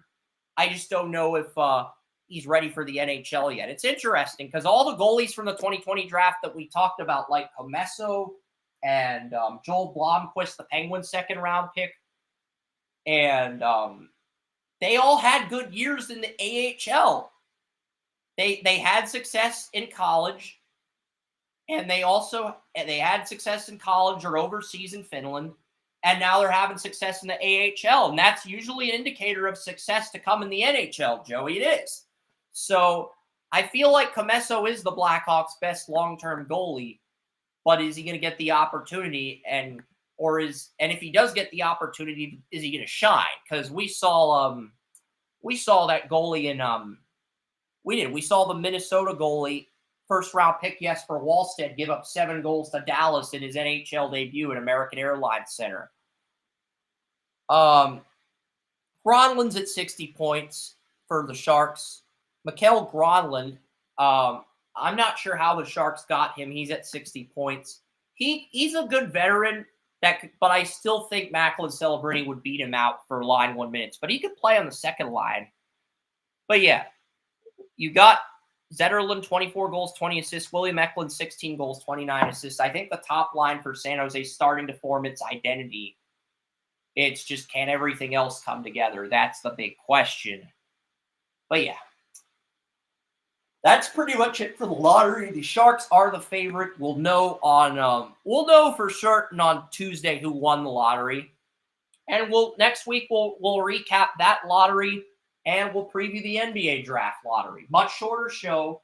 No NHL, no NFL draft content. That is officially out of the way for good.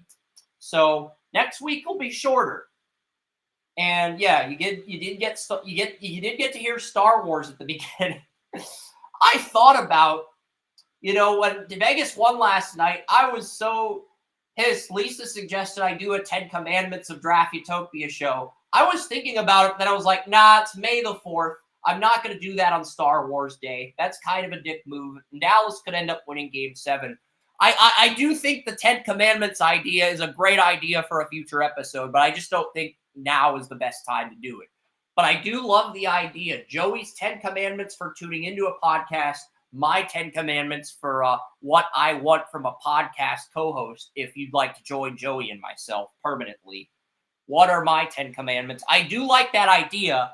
I think that's a future show idea, not necessarily something we have to jump into right now. That's something we can take some time to brainstorm, reflect, and then come back and pitch a really good product when the time is right. But I do like that idea. I'm actually saving that for a future show, but I'm not going to commit to it right now. But I like the idea enough to where I'd consider it. It's not a terrible idea. I have been studying for years the production end of the podcast and so on and so forth with people like Eric Bischoff and Jim Cornette. I've been paying a lot of attention to the broadcast side. People who have been both behind the camera, in front of the camera, created the stuff, and so on and so forth. So my thought process is more geared toward the television and audience growth and paying attention to demographics rather than just filling it into one space. So while it would be interesting. And this is the thing. If I did this, I would want to do this the week before Easter. Because the 10 Commandments movie, it comes out every week the year before Easter. And ABC always airs the 10 Commandments movie. So we would have to do it the Saturday before Easter if we were going to do this. That's the thing. If we did this, because the timing of it is perfect for around Easter. I don't hate the idea. It's good enough to warrant consideration, but I also feel like if we did this, we would have to do this before Easter. This would be like a fun show idea that we do right before the draft, right after the combine as things begin to heat up. It would be interesting. But it's not something I want to commit to right now. There's just too much other stuff going on. We got college baseball. I told you the Guardians already narrowed their board down to 4 players the day of the NFL draft. That's how far the Guardians are in their pre-draft process. They've already got their number 1 pick narrowed down to 4 players. According to Jim Callis, they've already narrowed their board down to 4. So basically, they'll have this month to narrow it down to 3, and then they'll probably be down to 2 players by June. If they were already at 4 on the day of the NFL draft, they'll probably be at 3 by later this month. And then they'll probably be at 2 by June 1st. And then they'll have 11 days to decide the number 1 pick. Actually, here's something that actually fits into that, is that I've been hearing a lot of rumbling lately. Ventura, I think his name is, the Cavaliers, not Cavaliers, or Guardians, AAA slugger who has been tearing it up. They're looking to bring him up sooner rather than later. So that might go into what they're going to do in the early rounds with the first pick. Because from what I understand, even though the Guardians don't seem to need offense right now, he is batting 370. Well, right now there is a lot of competition for that number 1 pick. It's down to 4 players. Charlie Condon out of Georgia has 30 home runs on the year for the Georgia Bulldogs. So, and we're not even at the SEC tournament yet. But there's not a consensus number 1 player. The number 2 player is second baseman Travis Bazzana. And if Jose Ramirez is at second baseman, I don't think they pick Bazzana. I think Condon is probably the pick for the Guardians, but Bazzana's in play. You also have Jack Caglione, a first baseman / outfielder / pitcher on the Florida Gators with 26 home runs. And you also have, You also have Nick Kurtz, the Wake Forest first baseman, who got off to a slow start, but he's homering in every game now. He looks like the number 1 player he was last year. And you also have Braden Montgomery, Texas A&M player who's moved into the top 5. Braden Montgomery has 23 home runs for Texas A&M. And MLB mock draft actually has Montgomery ahead of Nick Kurtz, but Kurtz is still in the top 5. And I watched West Virginia against Pitt this week. West Virginia was playing Pitt at PNC Park. J.J. Weatherholt, the guy we work high on, has dropped out of the top 5. He was number 1 heading into the preseason. He's dropped all the way down to number 8. Not only has he had multiple injuries this year, he struggled against Pittsburgh. He hit a line drive against Pittsburgh, but he hit a line drive against Pittsburgh for a pop-up out against the Pittsburgh Panthers when West Virginia went to PNC Park to take on the Pitt Panthers in the annual backyard brawl college baseball game. So, Weatherholt, or if he's having trouble hitting home runs in major league parks in college, then, that's probably not the guy to pick. There's a reason Joey and I figured he would bust. We're not saying we're right yet, but it's certainly looking that way right now. I'm going to put my baseball shot head on for the first time in several years, and I'm going to throw something out there for you. One of the big reasons that the Guardians may be bringing up the big hitter from the place because they feel like they do not have the starting pitching right now due to injuries that they need, and they do not have the people in their farm. I feel like it's going to be an SEC guy, Joey. Bazzana might be the pick, but at the same time, I feel like the Guardians are going to go Caglione or Condon because Condon's a pure power hitter for Georgia. Caglione can bat and pitch. He is playing decently, but not great. They don't have a true number 1 starter because Bieber had the Tommy John surgery back in April. Yeah. So that's why this is interesting because you could go Caglione or you could draft Condon. That's why this is interesting. I think the best player for the Guardians is either Condon or Caglione. But Bazzana, we talked about Bazzana from Australia at the beginning of the year. I feel like he's more likely to sign less money. Bazzana has improved his numbers to 21 home runs and 10 steals. So Bazzana, who had the amazing slug. I'm saying this now because of everything I've seen and everything I've heard in the games that I've watched. This pick's going to be an Nick Kurtz. They do not have the because of injuries, and they brought up everybody in their farm system, and it turned out to be well. And Nick Kurtz, even though he got off to a slow start, he's now at 18 home runs and has a 305 batting average. So he's back in the number 1 conversation. There are legitimately 5 college baseball players that could go number 1. And you could make an argument for Braden Montgomery, who has 23 home runs for Texas A&M. I mean, he may be in the discussion to go number 1 as well. But there's legitimately 5 players at the top of this draft, I think, that are in play. I know there are reports saying the Guardians narrowed their board down to 4. I think that's BS because there's, just based on the mock draft I'm reading, there's 5 players that have a case to go number 1 right now. I have not read a single mock draft. All I'm telling you is what I've seen and what I know. And what I've seen and what I know is the Guardians have tapped out their farm system as far as pitching goes. So Caglione could be the pick then. Caglione is a batter/pitcher who has 26 home runs and a 402 batting average, but he's also a pitcher. He pitches and bats like Shohei Ohtani. Caglione, I'm thinking he's the pick for that reason.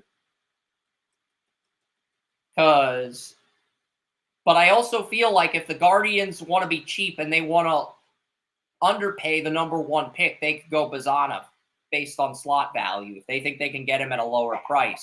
Because if you get Bazzana at a lower price, then you're talking about a situation where you can be more aggressive with those second, third round picks. Like if a high school batter or pitcher with a first round grade falls to round 2 and you want him, you can pay him more money to not go to college if you get Bazzana at 1. Or Kurtz at 1. Now, here's an interesting tidbit. Jose Ramirez would have left before his last contract extension, but he didn't because he was familiar with and loved the Cleveland area. So he took a major discount. There is a chance that he will retire, a very good chance he will retire a Guardian. Oh, yeah. Because he loves the area and he doesn't plan on leaving. Here's the thing with Charlie Condon. His batting average is .456. His slugging percentage is .58, .563. And he has 30 home runs heading into this weekend series. And he's a right-handed batter. He can play third base or outfield. Charlie Condon out of Georgia. So that's the number. Here's something else out there, man. This is really funny. I don't want to talk about the players on the team. I want to talk about who you think they're going to pick at 1. I know, but I think this is going to be a funny thing, Fred. A funny story. All right. Like to laugh a little bit. Just a smidgen. Just chuckle. A TV producer was actually at the gym working out with Ramirez. He was speaking in perfect English. Ramirez using a translator to the media. The producer walked up and said, and introduced himself, he said, "No, I have no English." He didn't speak English. All of a sudden, when he just sat there having a 15-minute conversation in English. So he speaks perfect English. I was not like to speak English to the media. I thought it was funny. Yeah, that's pretty funny. But yeah, it was just a funny story. It is. I just thought funny story was good for the podcast. It is a good story. I'm just thinking, what's going to happen with this number 1 pick? Because I don't remember a year where there were. Well, last year you had blue chip players at the top of the draft, but it was kind of a given that Dylan Cruz and Paul Skeens, one of them was going to go number 1. It was pretty much a given. This year there's more mystery. With Nick Kurtz, with Braden Montgomery, Caglione. Shortstop out of the door. I don't think the shortstop, because of the Ramirez thing, I don't think the first baseman. Okay? So you take those two out the door, gone. Look at the pitcher. You have no number 1 pitcher in the system because you have, obviously, the Tommy John surgery. You have everybody else that's injured. You have no replacement. These guys need to get healthy. You need a future number 1 in the farm system. Okay, you need somebody you can bring up. Because right now, there's starting. Could Hagen Smith be a dark horse to go number 1? I mean, he only has 2+ pitches, but his ERA is 1.35. Hagen Smith, the Arkansas pitcher. And Arkansas has the number 1 team in college baseball this year, too, by the way. Could Hagen Smith, he's listed at 7th on the board, but could he be a dark horse to go number 1? But he only has 2+ pitches. That's the knock on him. I mean, he has a 1.35 ERA.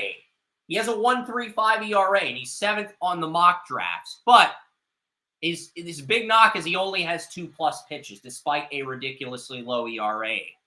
You know, 2 other pitchers that went really high that very well could have been legends and starting pitchers that ended up in the bullpen because of Tommy John surgery. Gary Wood and Price. Yep. They ended up as great closers, amazing closers. The Guardians already have potentially the best. I feel like it's going to be Condon. I mean, a great bullpen. They need those stars.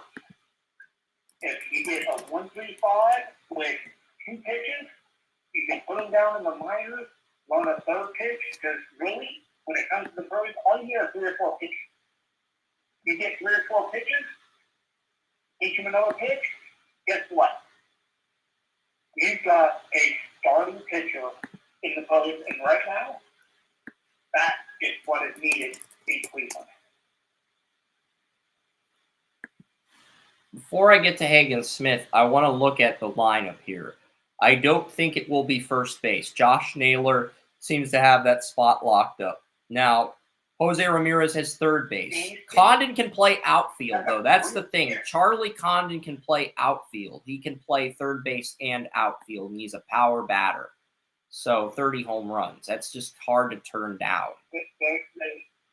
Well, here's the thing. The Guardians outfield last year, we said, didn't have enough power and they were too young.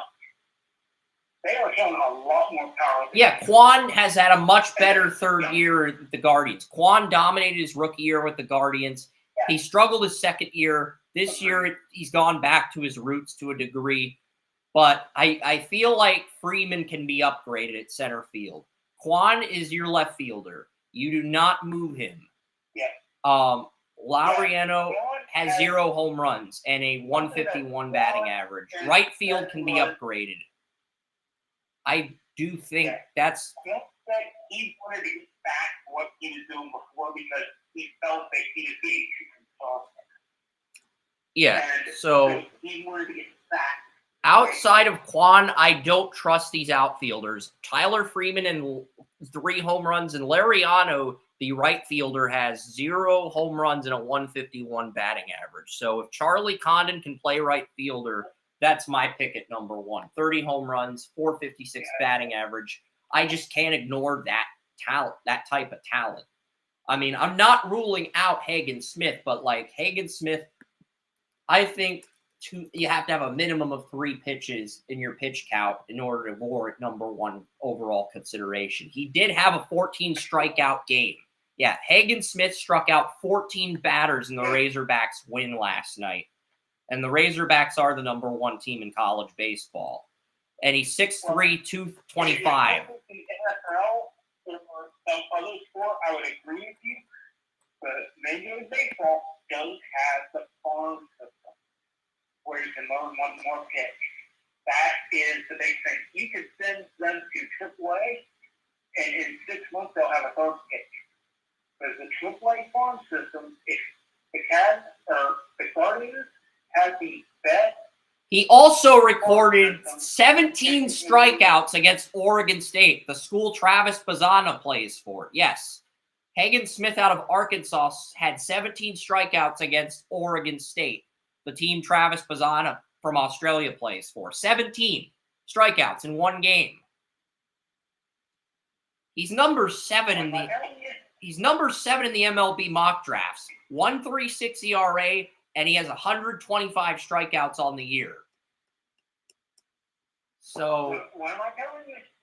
If you got all that going, Guardians need a major pitcher in their farm system to bring up as quickly as possible. We're not going to know until after the College World Series, Joey, aren't we? We're not going to know who's going to be the number 1 pick until the College World Series ends, because that's how it was last year. There were 3 blue chip guys with Paul Skeens, Dylan Cruz, and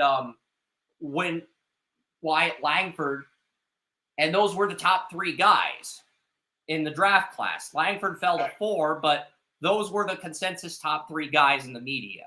So with all the parity, we're probably not going to know. But I would say it's down to Hagen Smith, Jack Caglione of Florida, because Jack Caglione can play first base, outfield, and pitcher. 402 batting average, 26 home runs, and he's a pitcher. And I'd also say Travis Bazzana, second baseman of Oregon State, and Condon. Those are probably the four. If the Guardians are down to four, it may not be the four that are the consensus top four in the mock drafts. It's probably Condon, Georgia, Bazzana, Oregon State, Hayden Smith, Arkansas, and Jack Caglione, Florida, based on the data we're being presented.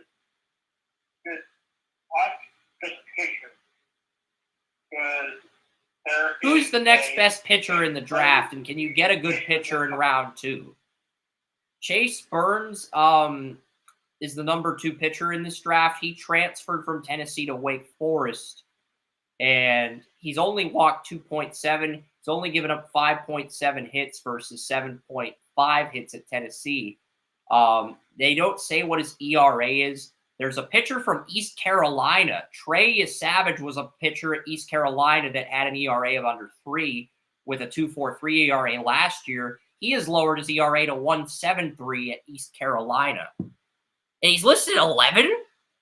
I mean, honestly, there's 2 pitchers in this draft that have ERAs of under 2. They should be going 1 and 2, but with all the injuries we've had at pitcher, teams are shying away from pitchers and going with batters. That's the thing. And that's the thing. That is why I think the Guardians go pitcher, because the Guardians have been hit with injuries. They've had 3 starters hit with injuries. Their number 1 starter out for the year, Tommy John. Okay? Allen was hit with an injury. So they need a big-time pitcher. And they got the number 1 pick. Okay? They need a big-time pitcher more than they need anything. Take the big-time pitcher because your farm system, you brought up all your pitchers. Now you got nobody to bring up when you need to bring more up. I'm not sure about that. I want to look at the Guardians prospects. I know we were going to end the live stream, but I want to look at the Guardians prospects in their minor league system. I want to look at this quickly to see. They have Daniel Espino, who's in AAA. I did like Espino coming out of the 2019 MLB draft. I had a first-round grade on him. They do have Espino, but he's had multiple injuries. He had knee tendonitis in 2022, muscle strain surgery in 2023, and he's missing all of this year. So he's been injured 3 years in a row. So it's at the point where you can argue he's a liability. And then everybody else outside of him is either in the majors or I'm looking to see if there's anybody else in the top 30. I don't see anybody else. They're all out of. I don't see Tanner Burns out of Auburn. I don't know if they traded him or if he's no longer in the top 30, but I don't see him. But yeah, Espino's the only top 30 pitcher, and he's had 3 consecutive season-ending injuries to the point where Joey's like, it's time to move on from him. Yeah, it's like he's not ready to be moved up. He may, because of the injuries, he probably never will be. It's time to move on. And the Guardians went from the top farm system for pitchers. They moved them all up. And last I checked, Burns was in the bullpen somewhere. They moved them all up. Now they have nobody. Oh, guess what? They need somebody. Guess who they have spring up? Nobody. Guess what they have? The number 1 overall pick. Take the best pitcher. Period. Amen. Done. That's my prediction for the MLB draft. It's going to be a pitcher for you. They could go with a batter. You could end up taking the best player on the board, but if you take a pitcher at 1, you may not have to pay him as much, and then you can get a really good player in the second round.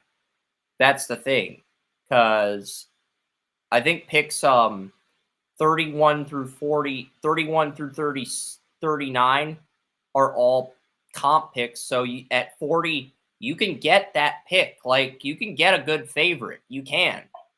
You can get a good player in the second round. If you take a pitcher, you won't have to pay him $10 million a year. You probably only have to pay him $7 or $8 million a year.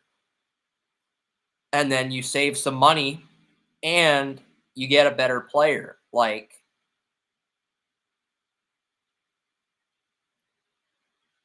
it's too young because the Guardians, they have shown a little bit of a willingness to spend money on pitchers. They don't have to spend money on pitchers with the number one overall pick. Guess what? They're not going to. Because there were rumors that they were going we're not going to know because the SEC is the power conference in college baseball. And if Florida wins the College World Series, it's probably going to be Caglione. If it's Georgia, it's probably going to be Condon. And if Arkansas wins it all as the number 2 team in the country, it might be Hagen Smith as a dark horse. He's pitcher, ERA of ridiculously low ERA. But yeah, I want to see the top prospects for the draft. I don't want to go into like a deep dive, but I want to see who's on the board at like 30 or 40 that would be there in round 2 if we took Hagen Smith. So that's kind of. Strong opinion on this. What makes you think, doesn't it? It's like that's not something that happens too often. Yeah, I'm just interesting. David Shields from Mount Lebanon. Mount Lebanon High School is right near my apartment. So David Shields, a pitcher from Mount Lebanon, is in this draft. He has a 94. Yeah, he's a high school pitcher right near my apartment. And I went to a Mount Lebanon game a few years ago, Joey, to scout Cole Turner. Remember Cole? It was Cole Young, the North Allegheny shortstop. I went to a Mount Lebanon North Allegheny to scout Cole Young because he's a first-round pick. But here, the Mount Lebanon pitcher has a 94-mile-an-hour fastball, a low 80 sweeper, and a good average changeup. Already has 3+ pitches coming out of high school. I don't know what his ERA is, but does Mount Lebanon have any more baseball games this year? I'm checking right now. I am pretty sure baseball season's over, but I'm kind of curious. I might go to a game if they still have a schedule. Yeah, they have any.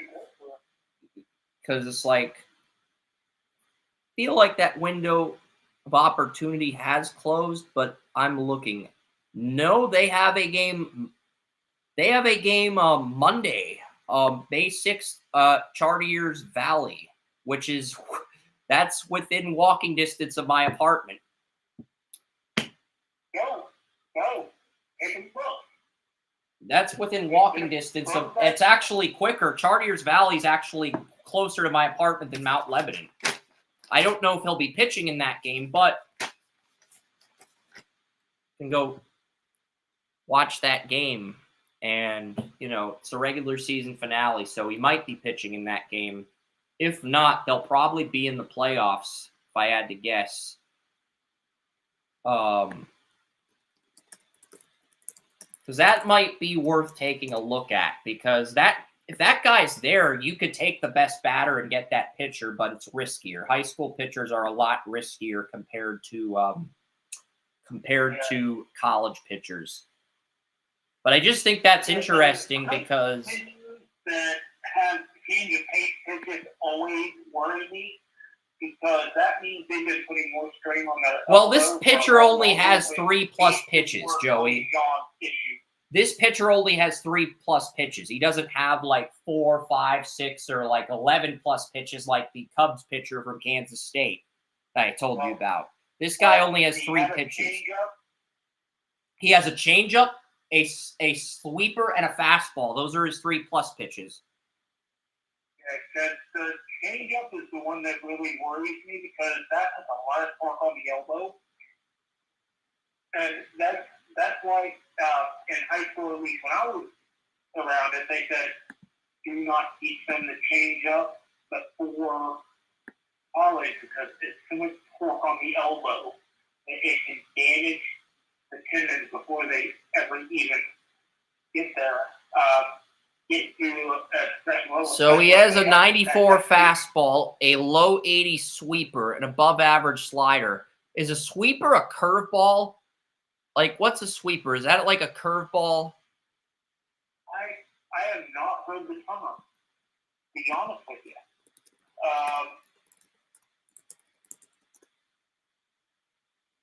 A sweeper is a variant of a slider that has become popular. It's basically a slider with horizontal movement as opposed to a traditional slider which has tighter break. So it's a slider with... Yeah, that's basically the new pitch, yes. So... Okay. Because sliders always felt, even I felt sliders. They're a lot slower, but they look like they're going to come off a lot faster. So that pitch, I'm interested to see how that pitch would come off and how that pitch would look. Because that sounds interesting. I'm intrigued, but I'm not ready to say if this is the guy. But that's a very interesting name. And if I had known... It is. That name's got me intrigued. I want to see how that comes off. So, yeah. I mean, he's also a... He's my interest there. Yeah, he has a slider. Then they gave him a 50 grade for a fastball, a 55 for slider, a 50 for changeup, and a 55 for control. So slider and control are his two best attributes. So that's good. Yeah.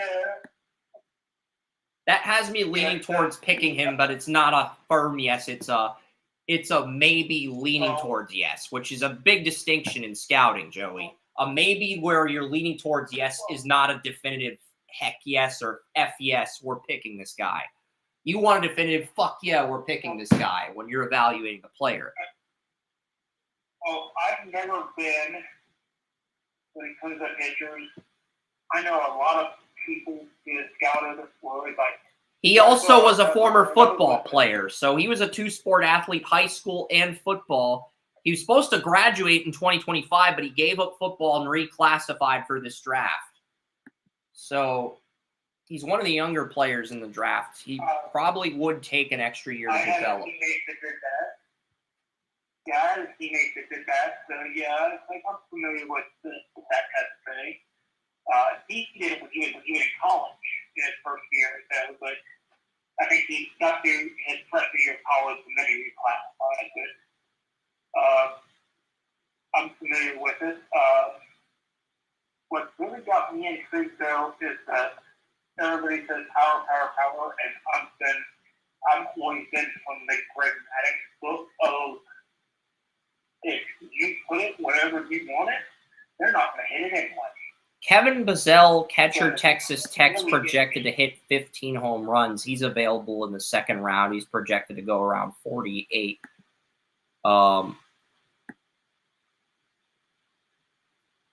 Griff O'Farrell. Nah. I'm just trying to find a gem. Kevin Bazell, 15 home runs, Texas Tech catcher. Here we go. Jared Thomas, outfielder, Texas, projected to hit 15 to 20 home runs. Good feel for the barrel, doesn't try to do too much to the plate. Has one of the higher floors among college bats, and he can hit 15 to 20 home runs. He's a solid runner, but not much of a base stealer. Has the arm strength to play center fielder and the glove to play first base. Okay, so if we go pitcher at... So if you take the pitcher at 1, you could get Jared Thomas in the second round because he's projected at 51 on MLB.com, but I think that's a little too low. He has the arm for center field. He has the arm for center field, but he also has the glove of a first baseman. He has the glove of a first baseman, but the arm of the center fielder, and he's projected at 15 to 20 home runs. That's a good second-round player to draft if you get a pitcher at 1. That's all I'm saying, Joey. Second round, yeah. But the point I was making was, I could go 225 feet out. I could do a strike the whole plate. But that doesn't mean I have the range to play center field on an everyday basis because center field has a lot of range. You have to be a great athlete. That's something I wasn't. If I got the ball and thought you were going to get home on me, you better think again. I had a great arm. But did I go to center left or center right on a consistent basis and just run back and forth and get those balls or leap over the fence? Absolutely not. So I could never be an everyday center fielder. Yeah, and I'm reading about Hagen Smith. He has a 94-97 fastball that touches 100. He also has a 83-87 slider, which features sweep and depth. He can turn his slider into a cutter fastball that reaches 91. He has an upper 80 splitter. So he has a good variety of pitches in it. So the pitching variety was my big question mark with Hagen Smith. Now that I know he's got the pitching variety and he's got his ERA in control, I feel a lot more comfortable about picking him at 1. But he did have Tommy John surgery as a sophomore in high school. But he's been healthy ever since then. He's been healthy ever since then. And, yeah, because now that changes your opinion a little bit. Not too much, but a little bit to where you're like, okay. Not too much because of modern day medicine. Now it's like a 9-month injury where it used to be a career killer. So it doesn't bother me as much unless he has a second one. But at the same time, it's like, man, you're... Well, that basically, if I'm the Guardians, I've got two options. We can either take a batter at 1 and take the Mount Lebanon pitcher in round 2, or we take the pitcher at 1 and we go for a batter that can hit 15 to 20 home runs in the second round, like a Jared Thomas out of Texas, because that's a good find in round 2. 15 to 20 home runs. Yeah. Well, never mind. I spoke too soon. There's a second baseman on Tennessee that can hit 20 to 25 home runs. Christian Moore. He's a second baseman on Tennessee. With Jose there, I don't think they take it. Well, he played shortstop, but he's got average arm strength. But he's also capable of converting to center fielder. So he can. That average arm strength, he won't be much of a center fielder. Yeah. So you got to be able to throw that damn thing to home plate accurately. Yeah. Something that irritates me when I see people center field throw the ball to home plate and it misses terribly, because even after I stopped playing baseball, I could still throw it accurately from center field. You know, I don't play center field on an everyday basis. So it's like that arm strength, lack of arm strength really irritates me, because you have people with a lot of arm strength that can't throw accurately, but at least they have a lot of arm strength. They can get it there and make it challenging. Basically, we need an outfielder. The Guardians, Mike Sirota's listed at 60. Northeastern outfielder Mike Sirota was a player I had in the top 5 at the beginning of the year. He is legitimate. He's dropped all the way to 60. You know what? Sirota's our second round pick. Let's get him. I had him in the top 5, and he had a 9.4. He's also the grandnephew of Whitey Ford. So he's Whitey Ford's grandnephew as well. So we could get Mike Sirota in round 2 if we took a pitcher in round 1. Sirota was a top 5 pick in the preseason. He's dropped all the way to 60. It's like I think that's too low for him. He was Whitey Ford's nephew. That's not a player you let slip to 60. I mean, if you don't want to take him in the first round, fine. But I think he's worth a gamble in round 2. Because this guy was a preseason top 5 pick. I mean, I get that he had a bad junior year, but he was he's got the speed of a long-term center fielder. But yeah, that's interesting though. But yeah, we've been on the podcast since 10 a.m. We got into a long Guardians rant only because I was curious about the MLB draft. We weren't trying to go too long. It just sort of happened. But yeah, next week we will have NHL and NBA lottery updates, NHL Draft Lottery results. So next week's episode will be a lottery-themed episode. But yeah, I know you don't like the lottery. I don't like lottery. It's an outdated concept. Everybody does it. The NBA does it. The MLB does it. The WNBA does it. The MLS and the NFL are the only two sports that do not do the lottery system. Everyone else does it. Because it's an outdated concept. It was great when even the junior hockey teams do it now. So the worst team in junior hockey, where kids in Canada play, it isn't guaranteed the number one pick. They do the lottery thing to determine who gets the top pick. That's how they do it now. So it's standardized everywhere. It kind of sucks. Lotteries were exciting 90s. Okay? It's outdated by 30 years and they dated. You know how much college basketball would suck if they said, you know what? The top 10 high schools recruiting the number one player in the country, they're going to get a lottery, and whoever wins the lottery gets that player. That would suck. This is why we have the transfer portal, to avoid shit like this. It's the dating system. It was amazing back in up until probably the late 90s, and then it started to flicker out and really get. And now it's just something. It's been outdated. Recording paused. Basically, everyone's saying this is the worst NBA draft since the Kenyon Martin draft. That's what people are saying about this year's NBA draft. This is the worst draft since the Kenyon Martin draft. I don't know if I'd go that far, but yeah, that was a pretty bad draft. 2000, that was the draft where you had Kenyon Martin wasn't horrible. He did make some All-Star games. But Kenyon Martin was a great player. He would have been a lot better had he not had that horrific leg injury. But he was still But yeah, 2000 was a very underwhelming draft. Stromel, Swift, Darius Miles, Marcus Fizer, Mike Miller, DeMar Johnson, Chris Mim, Jamal Crawford, Joel Prisbilla, Keon Dooling. I mean, you had one All-Star in the top 18 picks, and that was Martin. Then you had Jamal McGlure at 19 out of Kentucky, the Charlotte Hornets. And then you had Miller, who was a great role player for 10 years. And you had Michael Redd. Michael Redd went to the Bucks in the second round. That was Michael Redd went to the. Michael Redd was. He went to the. Michael Redd still holds a place in my heart.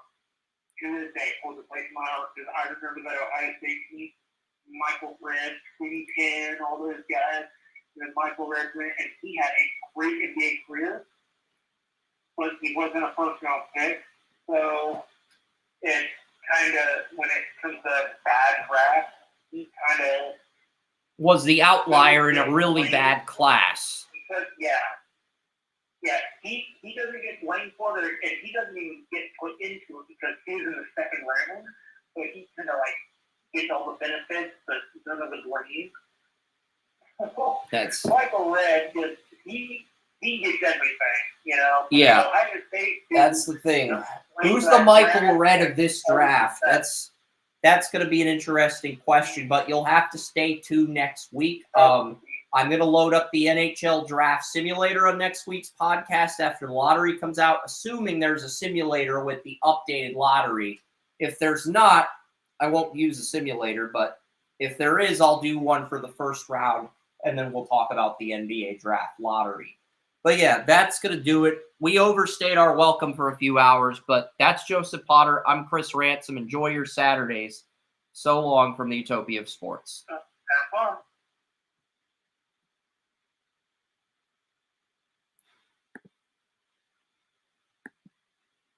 And thank you to the 48 people who tuned in to us on Restream. 48 downloads. I really do appreciate it. So we're going to sign off. Where's